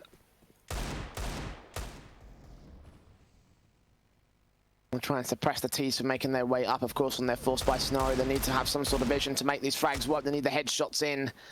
But now it is just passive control, though. Slowly creeping in towards Monster and short for Mir. Almaza is first contact. Ready to take him down. Oh my goodness. Comes up with a good kill. Okay. That was a good shot, but look at that now from Magix. And now, Jay, it is a 5-on-3, and Ida's Balance is clear out A. They can bring that bomb up to the A bomb site, and he can start to move in on the CTs at B. All right, then. There we are. Deagle's in. Magix gets the kill. It's a 5-on-2. Spirit have dismantled FORZE using pistols alone on a force buy. It hasn't even looked like a challenge for them. They're just taking simple headshots, simple jewels in. Magix jumps around the corner, gets XE Power for a 3K. Bomb plant secured. How the hell do you win a round like this? Dunno, really. No one goes down, and the Deagles just got so many headshots. Now, I don't know if you remember, Jay, but this would have been like, I don't know, 3 or 4 months ago. We casted Spirit in Home Sweet Home against Movistar Riders, and there was that like one big round where Magix just went absolutely massive with the Deagle in a 1-on-3, and it just shows that it was on this map too, where the Spirit's Deagles can just be insane. And we haven't really seen that many rounds of forces being won that are that convincing in this best of 3 series so far, but that was one hell of a force from Spirit. I can't say I remember that particular moment, Dwayne. There's been a lot of great moments from Spirit. Thanks, mate. Yeah, nice one. But no, that is true. The Eagle set for face crack and try to find some sort of response back on FORZE, obviously on their own force up. SMG for Jerry, Scout for XE. I think 2 Deagles in play. I think Flit's got another. Okay, 3 Deagles in play. It's just short control established by Spirit. As the pistols wait and ready for the rifles to come at them. But for now, it's just passive control. Stacking towards the B site. If Spirit get the info on this, they can rotate back towards A site. They're actually looking to press forward, actually. I don't think they've got any info on this. No, they really don't. They're setting themselves up for an execution. This could get very, very ugly very quickly. They are committing to B. All right, this just got interesting. Jerry facing forward, though. It does install a bit of doubt into the Spirit side. They're hearing the jump faces from XE. Molotov's back. Here they come. On towards Toxic, Sunday Young, first man out with the bomb on his back. Magix gets Jerry. Deagle spam as Mir and Ida's pick them apart, and it looks like, well, this stack not going to work as well as it might have. I say that, and a couple kills come in for Exi and Almas. It does not last long. The trades are quick from the CT side. The Spirit get to 2 on the board. Looking pretty comfortable in that round there, even though they were up against a stack. We saw some really great placement in terms of positioning. We saw the the T side, I should say, not too grouped together, but at the same time not too far apart that they're not trading off each other's contact or peeking and taking Jules as a unit. FORZE did find a couple of responses there from the Scout and the Deagle, but not enough to be able to claw that round back. So a second on the board for Spirit. And a pretty harsh eco coming out from FORZE, and they're sticking together as a stack. This time around, it's going out towards the graffiti position. Okay. They're going to go for the triple boost? You'd expect so. There's like 4 of them here. What is going on here? No, they're not. They're just going to hold 4 here. That's a bit pointless then. Hang on. Like, oh no, actually, this could work well if they over-aggress. Yeah, if they start hunting. Smokes down towards the heaven position. They'll clear out the site, realize that nobody else is here. They're still here. They know. They don't know. I mean, I guess that's one advantage of the CTs not going for a 3-man stack, is that they got no info on this position. No one has checked graffiti. Magix, does he see them now? Oh, I think he does. He knows what's up. He knows what's up. 2 frags found. Are they going to check it for even more? You'd expect so. Yeah, they're going to check it. Forward. Ida's going to face around this corner as soon as they make their way out. They're going to have to find these frags. Sunday Young with them at 10. Gets taken out. Now knows where the last 2 players are at. And the AK Ida's can clean it up. So, all right, we're okay. We're back in business here. Rifles out for the CT cap. Here comes the buy. That could have got interesting if they sort of extended a bit carelessly, but yeah, look, that just one position of boosting Magix up into heaven. He goes, right, I've seen 2 players. Now, if there's 2 players here, there's probably going to be more. So in the end, it doesn't really work out that fantastically. They get away with a single kill. AWP, though, on the back of Exi Power for this CT side, looking for a response in, looking to get very aggressive. And I tell you what, Spirit are not taking any map control over towards that fountain or long position. They are all just regrouping up through Monster and Short. Nade stack out to the boost position doesn't do any damage. They evaded that one like the plague. Boost up from the M4. Almas, although, could catch quite a number of frags if he times it right. No, his head revealed to Mir. Mir takes him there. They're going to counter boost back towards the toxic area. Looks like they are. Mir could catch so much. Oh, lovely short control from Spirit. FORZE did not see either of those kills coming for them. It's a 5v3. The swing from Connector could come out. The AWP's been seen. Taps up. Magic's looking for 2 of his own. Only gets 1. But it's still a 2-man advantage for the Spirit side. And this round's pretty much done now. Jerry's the only defender at this B bomb site. Flit's stuck in a rock and a hard place. Orp. Can't find anything. That's a really tough angle. Mir, oh, mate, he is so sharp. He's unbelievable. He 30 bombed on would it be? Yeah, I think he 30 bombed on Inferno to go like 30 and 15 or 30 and 14. Had a like really strong performance, and he's only continuing that now going into this 3rd map of the series.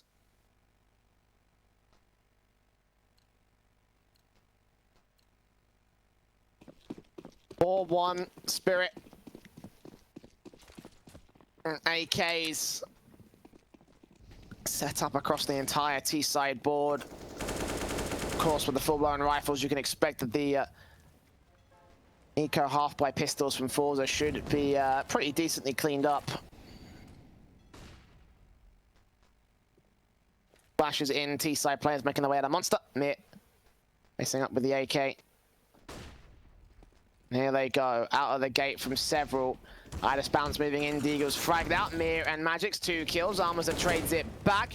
Ida's bounce gets Almas next up with the P250 up close from the wall position. We'll find a kill.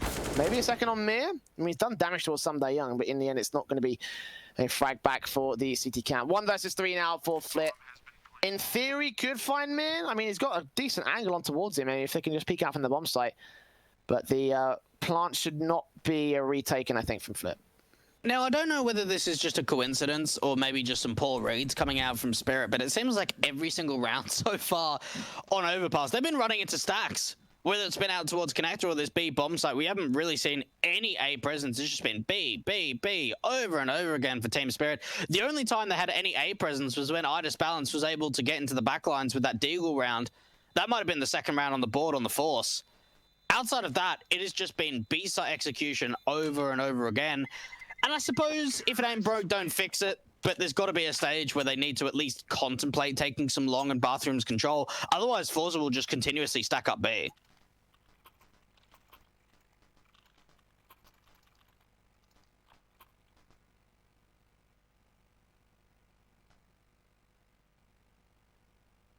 Very few A hits, as you mentioned. Spirit. Are they a one-trick pony in this one? FORZE, if they can read onto that and they can shut down the hit, then certainly Spirit will be forced to find some variation. I mean, in general, I mean, well, I mean, I'm going to come back to that point in a second. Here they come. Spirit out of the gate, straight out towards the Malta position. The P90 of Sundayung finds the kill. Xe turns it back with the AWP. Magix comes up with one arm as it drops the bomb. Idis Balance there. P90 still in water. And it's a 1-on-3. Well, I mean, I was going to say for a minute that Spirit have actually kind of leaned towards one bomb site over the other in all the maps played so far today. But if it works, and it worked right here for round 7. Now, is that just straight BM with that P90? I'm not quite sure, but for SDY, it's made it work. He's been able to get a couple of kills. Idis Balance is going to get swung out from Flit, so now it's into a one-on-one. Oh, SDY wins it out in the end. 6 rounds now up on the board for Spirit, 6 in a row. And I think there was a little bit of BM in that. Rush into the B bomb site with the P90, and it got a little bit expensive. It did come down to the wire. But what is not so much expensive, Jay, is obviously the cases that you can open at hellcase.com, MaltaV and MaltaV15 for you guys to use at home. A little bit of cash on your account and a 15% refill bonus. I think for FORZE, they might need to get a little bit of positivity from opening some cases because they're down in the dumps. They've lost 6 rounds in a row.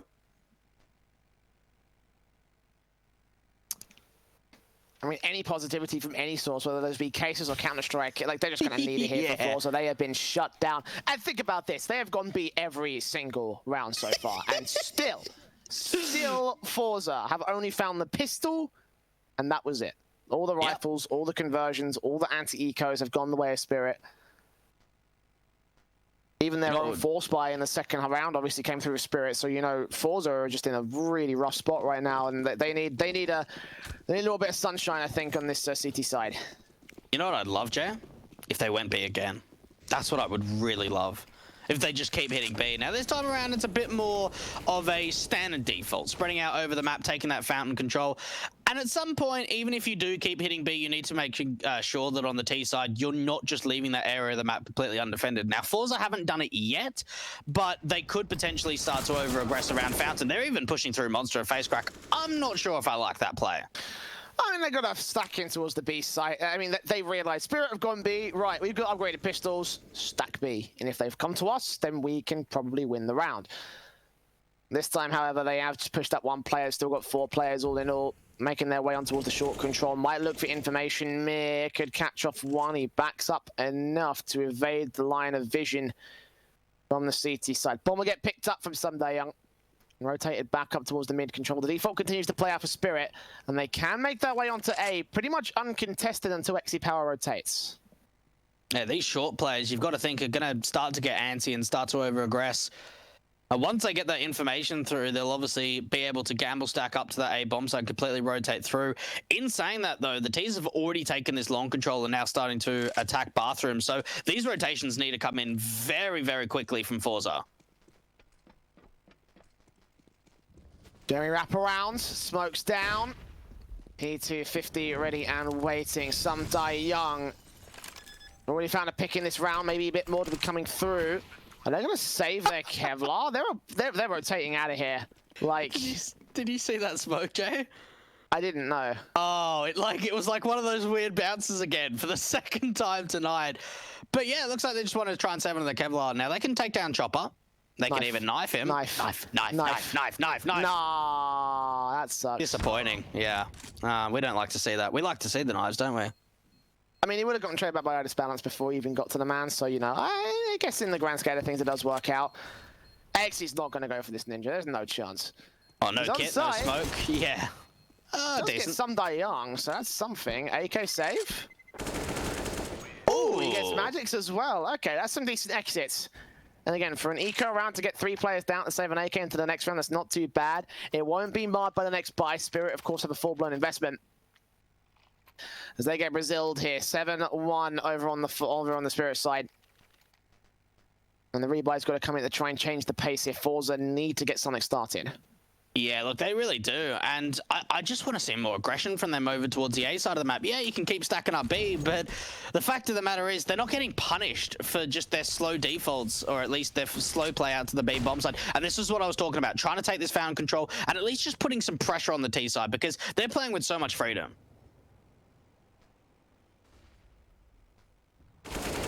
Orbs in, chopper to fall. Big frag for Flit to find. The AWP Virtus balance burning a little bit. Did they hear the damage? Well, at this point they will now. The flashes will get him out of dodge back towards T-Con. Back to B. Finally, FORZE found a man advantage. Can they stick with it on the defensive? You see Spirit just setting themselves up for a B-side exit. Nade onto Almeza, not doing a massive amount of damage, but they need to make sure that those flashes are getting in perfectly. They might try and go for another boost. And we've seen this in the past. Now, no one's really in a position to get caught off by this boost. Oh, FaceCrack's ready for it. Actually could see it. Oh, no! He turns away! Oh, the timing sucks! It sucks for FORZE. 4-on-4. Almeza next up. AWP facing, doesn't land his shot. He gets that 1 kill for it, but Mir picks up the frag. They know where the bomb is. They know where the execute is coming in for as well. AWP battle towards heaven. Looking on with a tight angle. Jerry down to 11 HP. Forced out towards water. Flick goes falling. Xe gets tagged. Bomb to the site. Quick scope in from the warp does not quite land, actually. This balance taken down. AK Amir swings in. Takes out one. Knows where Xe is coming in from Graffiti as well, or not. Either way, he sneaks closer and closer. Looks for the man on site. The man towards short's gonna be the big problem, though. Mir gets 4 kills, and it all started off the back of awkward timing from the CT side. It's almost like someone whispered in his ear, check to the left of you, check to the left of you. Because as soon as that boost comes up, he's not watching it. Oh, that really sucks. You just hate to see that. And that's one of the moments where I would encourage the death slam. I wouldn't normally, but in a moment like that, I would encourage it. You know, get the anger out because, yeah, look, you just got absolutely timing there. And FORZE. Well, we have not quite seen a streak of rounds like this in the past couple of games, or past couple of maps, I should say. This is 8-1, 8 in a row for Spirit. This is looking so awkward for FORZE. Oh, it is. At least exiting it, the AWP saved, and also, I don't know if that was saved or forced, but either way, it's a frag found for the CT side to get themselves started up here. M4 also in the short position. Magics could find this player. He could completely evade the man. Nades up from Amazon when I'll pop open the doors. So now Magix has got to try and check this position. Not locked on the angle. 4 versus 3. Xe hold the bathrooms area. A Spirit continue to play their passive defaults, rotating the bomb out towards the monster entrance. Magix didn't need to do anything there. All he needed to do was defend, and Almeza just walked straight into him. It looks like FaceCrack's going to do the exact same thing. This should be an easy kill coming the way of Magix. Sitting in the smoke, FaceCrack just seeing if he can work with the advantage. Not gonna happen. AK to take him down, and they're gonna go back over to this B bomb side again. 2 players from Jerry and Xe at the complete other side of the map, Jay. Yeah, they can walk into B and get a bomb plant. We're again hitting the B site, as you would expect. Have they gone A1 so far? I don't think they have. No, one round. Yeah. Where Xe like tried to, well, was looking at like ninjaing it without a smoke or a kit, but that was the only time. That was 1 round. Outside of that, they have hit B every single round. Like, yeah, sometimes they've defaulted to long and bathrooms and sometimes fountain, but for the most part, it's right. Let's leave a late lurk in con. Let's take short water control. Let's boost up because Mir constantly finds kills, and then just execute B. That's pretty much what it's been this entire T side from Spirit. It's been that simple.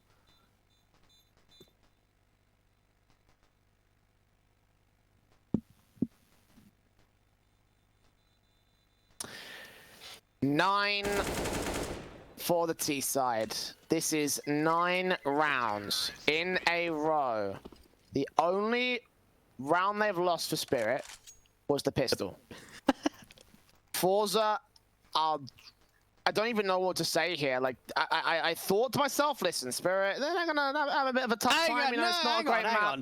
No, don't try and get yourself out of this one, mate. I'm not getting myself out of anything, mate. I'm giving a compliment to the team Spirit because I thought Spirit are gonna have a bit of a tough time given the fact it's not a great map for them. They're the better team. They probably should come out on top with double digits. Right now, this is looking like FORZE have bottled it so hard and Spirit are playing so much better that this is gonna be potentially a one-sided map to close out this series. I think it's certainly looking that way. You speak about the double digits. It looks like Spirit's going to be able to do that in the first half. It's just getting ridiculous. They'll probably be even looking for more. And it's just been really simple Counter-Strike from Spirit. It hasn't been a lot of fakes. It hasn't been, you know, one individual finding 4 kills. Oh, that was a massive clutch. No, it's just been defaulting. It's been executing. It's been trading. And it's been man advantages every single round. They have forced a lot of mistakes in from the FORZE camp. They've forced the CTs in getting very aggressive, especially on some of these half-by eco rounds where they've just been punished for their aggression. And it's over to the B bomb site once again. Magic's able to open up towards Connector. The bomb's still out towards the monster position. And now Mir's going to find another kill. And here comes the aggression. Mir's going to get traded, but it's still a 4-on-3 advantage for the T's. And now, as they say, face a lot of a resistance towards the B site. The defaults are wrap around towards A long. Still 2 players defending B. 1 player on short, potentially could make some noise. Don't know if Squeak door's been opened up yet, but it could be a way in for Magic to keep their attention drawn. Smokes down from the CTs. A second player going to rotate the join Flit. He's going to be the only player to defend for the moment, though. Watching. Waiting, flashes over towards mid. Idis bounce with the orb, facing the shadow to swing and a kill. But Chopper takes a headshot right back. Got Jerry towards Tron. 20 seconds, catches Chopper looking the wrong way. And a 2-on-2, but 1 goes back against the CT forces. Almaza left to rotate, Smoke down to buy a Sunday some cover in case they're rotating out from the connector area. But in reality, it's out here towards the dumpster. And now Magix knows where he is. Just going to keep his eyes on, wait for Almaza to pop out. Also watch out on the bank position. No kit for Almaza either. Got a 10-second ninja with a smoke to even try and get a chance in this round. He's got to take both players down for it. So no chance. Magix takes his kill. It's as simple as that. And my question, Jay, is where are the tactical pauses? FORZE are just in a position where it is a too far gone conclusion to even think about taking a tactical pause. It is 10 rounds in a row now for Spirit. And that was a really good chance. Okay, they're gonna take it. I actually didn't know that was coming through, but they're gonna take a tactical, and that looked decently. Like they were in a 2-on-2. It was probably their best chance in a gun round they'd had yet. But even still crumbling to just the raw aim mechanics to Spirit.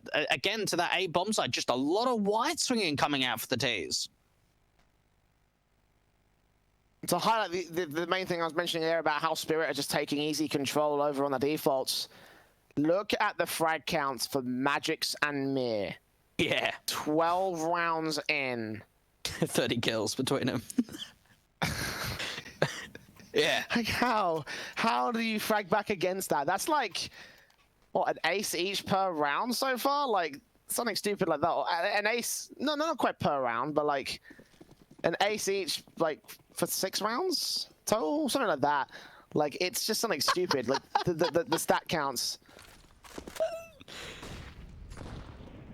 Whatever it is, it's a lot of kills. It's a lot of kills. Let's put it that way. And FORZE are just struggling to find a response. They almost got Idis balanced there towards the park side, but he's going to get out of dodge and just keep his weapon in check. 9 HP, stays alive. No first frag found by FORZE. A little bit more aggressive coming out from the Russian side. And Flit now backing off with our Exi Power falling back.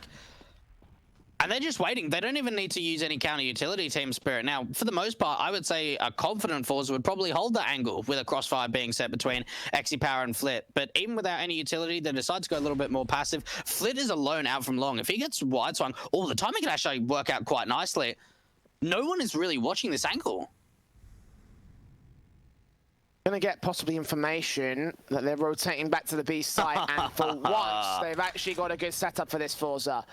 Low HP on the AWP, 4 players stacked in, ready to receive. Yes, they've got a little bit of a weapon disadvantage in the FAMASs, but so long as they can pick them apart, so long as they can get good spray, set up the Enforcer success, And we could see some success indeed coming in from the CT side. 35 seconds. What is this rotation? What? They're all rotating off a B. No way. There is no utility at A.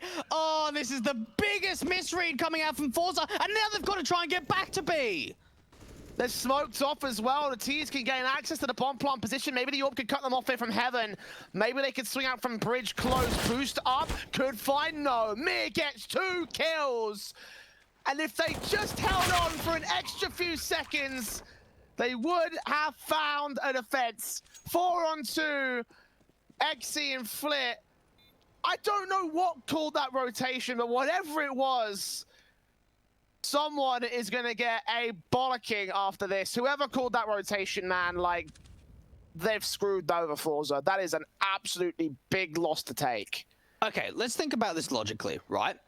The only way it can be an A-site take with Flit that aggressively at long is up through connector. There is no way they can come out from T-Con because Flit would have heard the footsteps or seen the utility. So the only way they could have got to A is if they went up through connector on the T side. Now, Flit didn't hear any utility.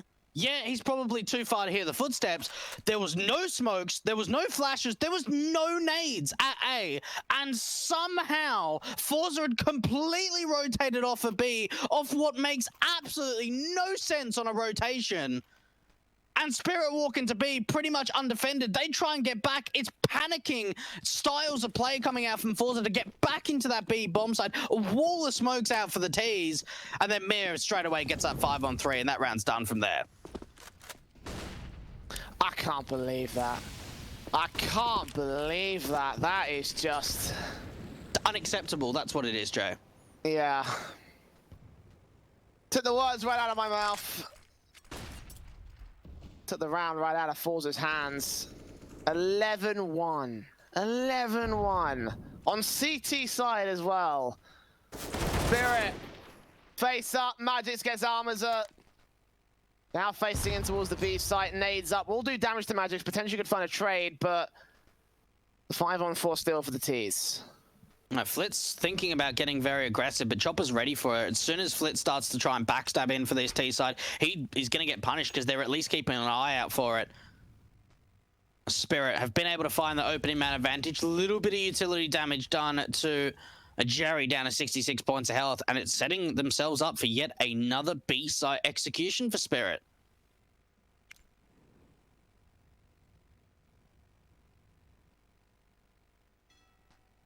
Minus balance Sunday Young.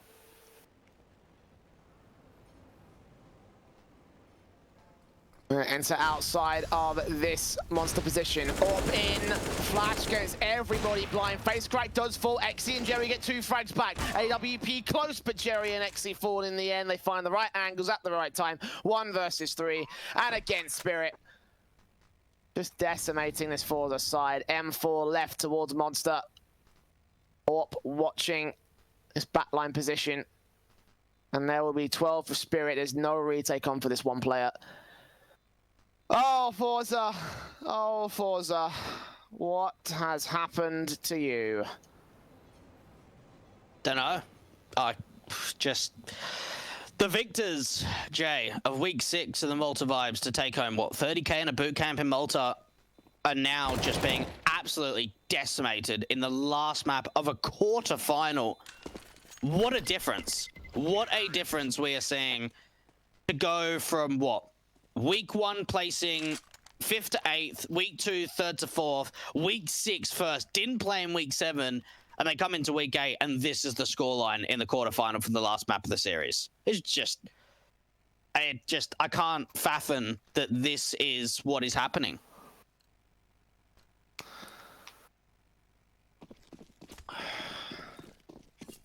It's such a shame as well, because like this series was like close from the word go, you know? Like we had some really close opening couple of maps. We did? Yeah. Yes, some chokes, sure.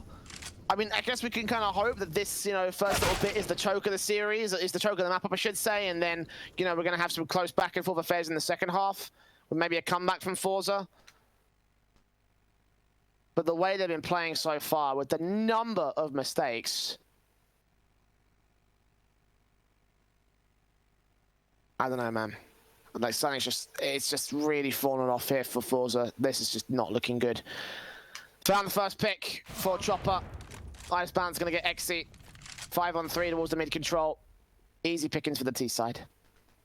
And just waiting for the over-aggression, that's all it really comes down to. Both Chopper and Itis Balance waiting for that overextension around that playground area. No, we did see that, man, don't worry. We certainly did capture that on stream. And again, they spotted out the short player, and the aggression just keeps coming through from Forza. And every time they start to over-aggress, Jay, they just get punished for it. Team Spirit are just waiting for this. Yeah, Miz allowed mistakes like that, especially when he gets the kill on towards the short player anyway, yeah. So... If he follows it up with a kill, it's all right. Isn't he top fragging right now? Like, he's already done the damage for Spirit, right? Like, he's entitled to a couple mistakes here and there, so long as they aren't, you know, like, round destroying. By 7 face crack, got to try and destroy many T-side players. They've spotted him. Sam Dayoung gets that kill. And the only player yet to frag is Magix. And he changes that by getting the final pick in the round. There you go. Well placed. 13-1. Oh, Jesus. I don't know what to say, man. Like, even FaceCrack is having a bad game. 2 kills to his name.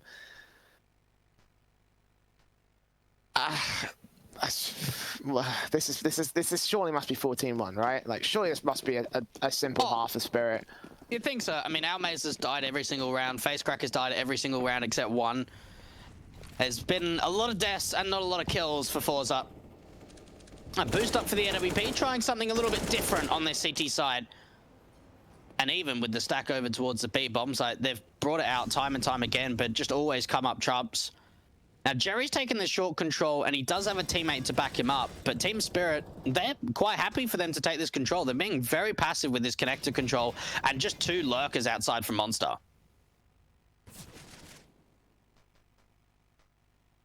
Squeak door has been opened. Orp facing in for Exy. And he gets Itis Balance down. Okay, timed well with the knife out for the lone Orpa here. They find that much, but the AK Amir gets a trade right back for it. Orp not landing its shot. Magix can follow suit with a 2-for-1 trade. Chopper finds Fit in towards mid control. Last 2 players left are on B site. And even if Spirit hit the B site, you must imagine they can get the kills simply and easily. Face crack facing against Sam Dayoung. No idea he's close. Almaza, last player left for the CT defensive to secure a second to close out the half. To stop Spirit from just probably winning the map at this stage, winning the series. Smokes down, bomb plant, M4. He's been accounted for. This is just going to be a 14th.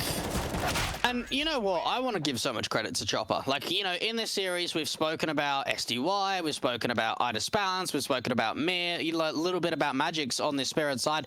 But Chopper's the in-game leader here. He's the one that has been making some insane calls on the T side. Even just utility usage. Yeah, look, they kept running into B stacks, but he's the one that is drilling these teams in how they're going to run the defaults, how they're going to run the executions. I mean, even just the individuals reading the play of just waiting for aggression in certain moments, and you'd have to expect those odds are a little bit more one-sided than that. Mate, I've been putting 15 on the money line there for Forza because of how ridiculous this scoreline is. Still yeah, respectable.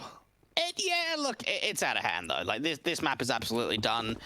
And it's such a shame because Forza are really one of those teams that seem to really show up in high-pressured situations, but it doesn't look like this final map is going to be that situation. Fast presence out towards the bathrooms area, and it's being heard. The rotations are coming through on the CT side, and no one's checking Magic's position. He gets away with a couple of kills. Chopper gets a headshot as well against X. He doubles up against Flit, and the face crack is left alone. How clean were those shots? How easy was that round? How quickly will we be done with map 3? 15-1, match point, quarterfinal point for Spirit. Forza, a 14-round comeback off the back of this force buy to get themselves in with overtime, let alone the map, let alone the series. If I'm any other team that's playing Spirit in the rest of the bracket, I'm saying, right, we're getting rid of Overpass straight away. You do not want to be playing Spirit on this Overpass site. Forza, it looked like they were going to try and go for the run boost. Or the boost stack, I should say. But it looks like they are opting against it, or unless they want to try it a little bit later on. They're going to go for the force because, yeah, look, it looked like they were going to go for it and they're not. But yeah, look, not eco for next. Might as well have to try and force and just try and hold a bit of contention, Jay. Minute and 20. Sumda Young again holding his position out here towards bathrooms. This one a bit more aggressive to try and stop the T's from facing forward and getting outside of the bathrooms this time. And Mir just slides on into those DMs. I mean, out towards the monster entrance. I'm allowed to make jokes at this point. It's allowed. Spirit are pretty much about to wrap this map up right here. The defensive holding towards the B site play. 3 players at Monster. Burst through or not doing any damage. We'll reveal the position of one of the FAMASes here. The scout of XC just not seeing anything. 40 seconds to the hit here for FORZE. And this boost is finally going to be able to spot out of play, but it's also giving the information away. And now the execution's coming through. Magic's to start things off. A couple of trades have come back, and Mir gets taken down. Almaze has come absolutely alive. Finally! Something confident for FORZE. It only took him 15 rounds in a row to break the Spirit side. As Flit will shut it down with an eagle. And they stay alive for one more round here, Dweg. Now, I don't want to be the guy to jinx it again. We're not going to OT, right? Is that what you're going to say? I just want to ask you what scoreline do you think they're going to fail at? 16-2. I don't think. Yeah, I think it's going to be it. Deagles are pretty insane from Spirit. There's a pretty good buy. You got 3 AKs and M4 Scout. It's a decent buy, but yeah, if it's not here, I'm going to give them 5. If they don't win it here, I'm going to give FORZE 5 before Spirit are going to be able to tip the scales. Fair play on that one. Oh, look at the Deagle set for Spirit side. Magix can't quite get Almaze. He'll do damage on towards 2. Boost up will try to look for their man. Sumda Young is first casualty out towards the mid and bathrooms play. AK in, not seeing mid. Does see Magix though. Does catch Mir for the simple headshot. Do they know that Magix is still there? Deagle might just bounce. Oh no. Oh no. 3 on 2. AK's picked up. They know where the last 2 seats is. In fact, they've got bomb actually. They've got a refill. Oh! No! Please, God, FORZE. It's a force buy. It's a force buy from Spirit. Please go out with some dignity at least. M4 of XC hearing footsteps around him, going to catch Idis balance on the back. Try and look for Magix as the last player left in the CT forces. And he does keep FORZE in the round. All right, that was well dealt with. That was looking pretty simple from FORZE. They took the connector control. They tried to establish some T-side control out towards the bathrooms and the banana position. We saw a couple of nice shots coming out from Spirit. FORZE are able to at least stay alive, stay in the game. And you've got to think for Spirit, just USP this round, don't force again. Like, there's no point in getting into, like, a weird economy state. Just let them have it, take the knee. You've already got to 15 rounds. And FORZE up. For them, it's just all about making damage, you know. It's going to suck, but it's already sucking that you're down 3 to 15. But just see how close you can bring this map. Idis balance. Damage on towards Almaze. Couldn't quite get the frags on towards him, but... Here you go. Are you serious? Are you actually for real? TKs. Well, now is not the time for a TK, FORZE. Like, you need every player to stay in. You need to build up economy. You need to build up everything. You need every single card going in your favor right now, else you're done. You know, this is elimination match, a single elimination playoff. M4 is out for the CT camp. Spirit don't have an AWP just yet. They have one on XC, however, for the FORZE camp, but even so, one good rifle is all they need. Well, let's see what FORZE bring to the table going into round 20. And setting themselves up for a fast plane towards a short position, maybe just a complete rush into this B bomb side. They've at least set themselves up that they want to try and go for something like that. Big nade onto Jerry. He's going to force them back and a little bit more passive. Not a stack up for Spirit towards this B bomb site.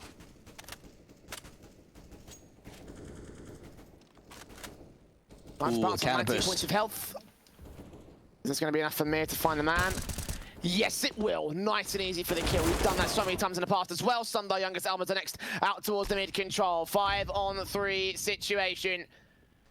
And they're all suppressed, they're all stacked up, they're all bunched up towards the short control in the monster area. Maybe you might find a splitting towards the B site. There's 3 players to find, however, all in all in the CT defensive. Flash into, line up, that's Magic with a double, that's bomb control, that's map over unless Jerry pulls an incredible ace clutch in a 1-on-5.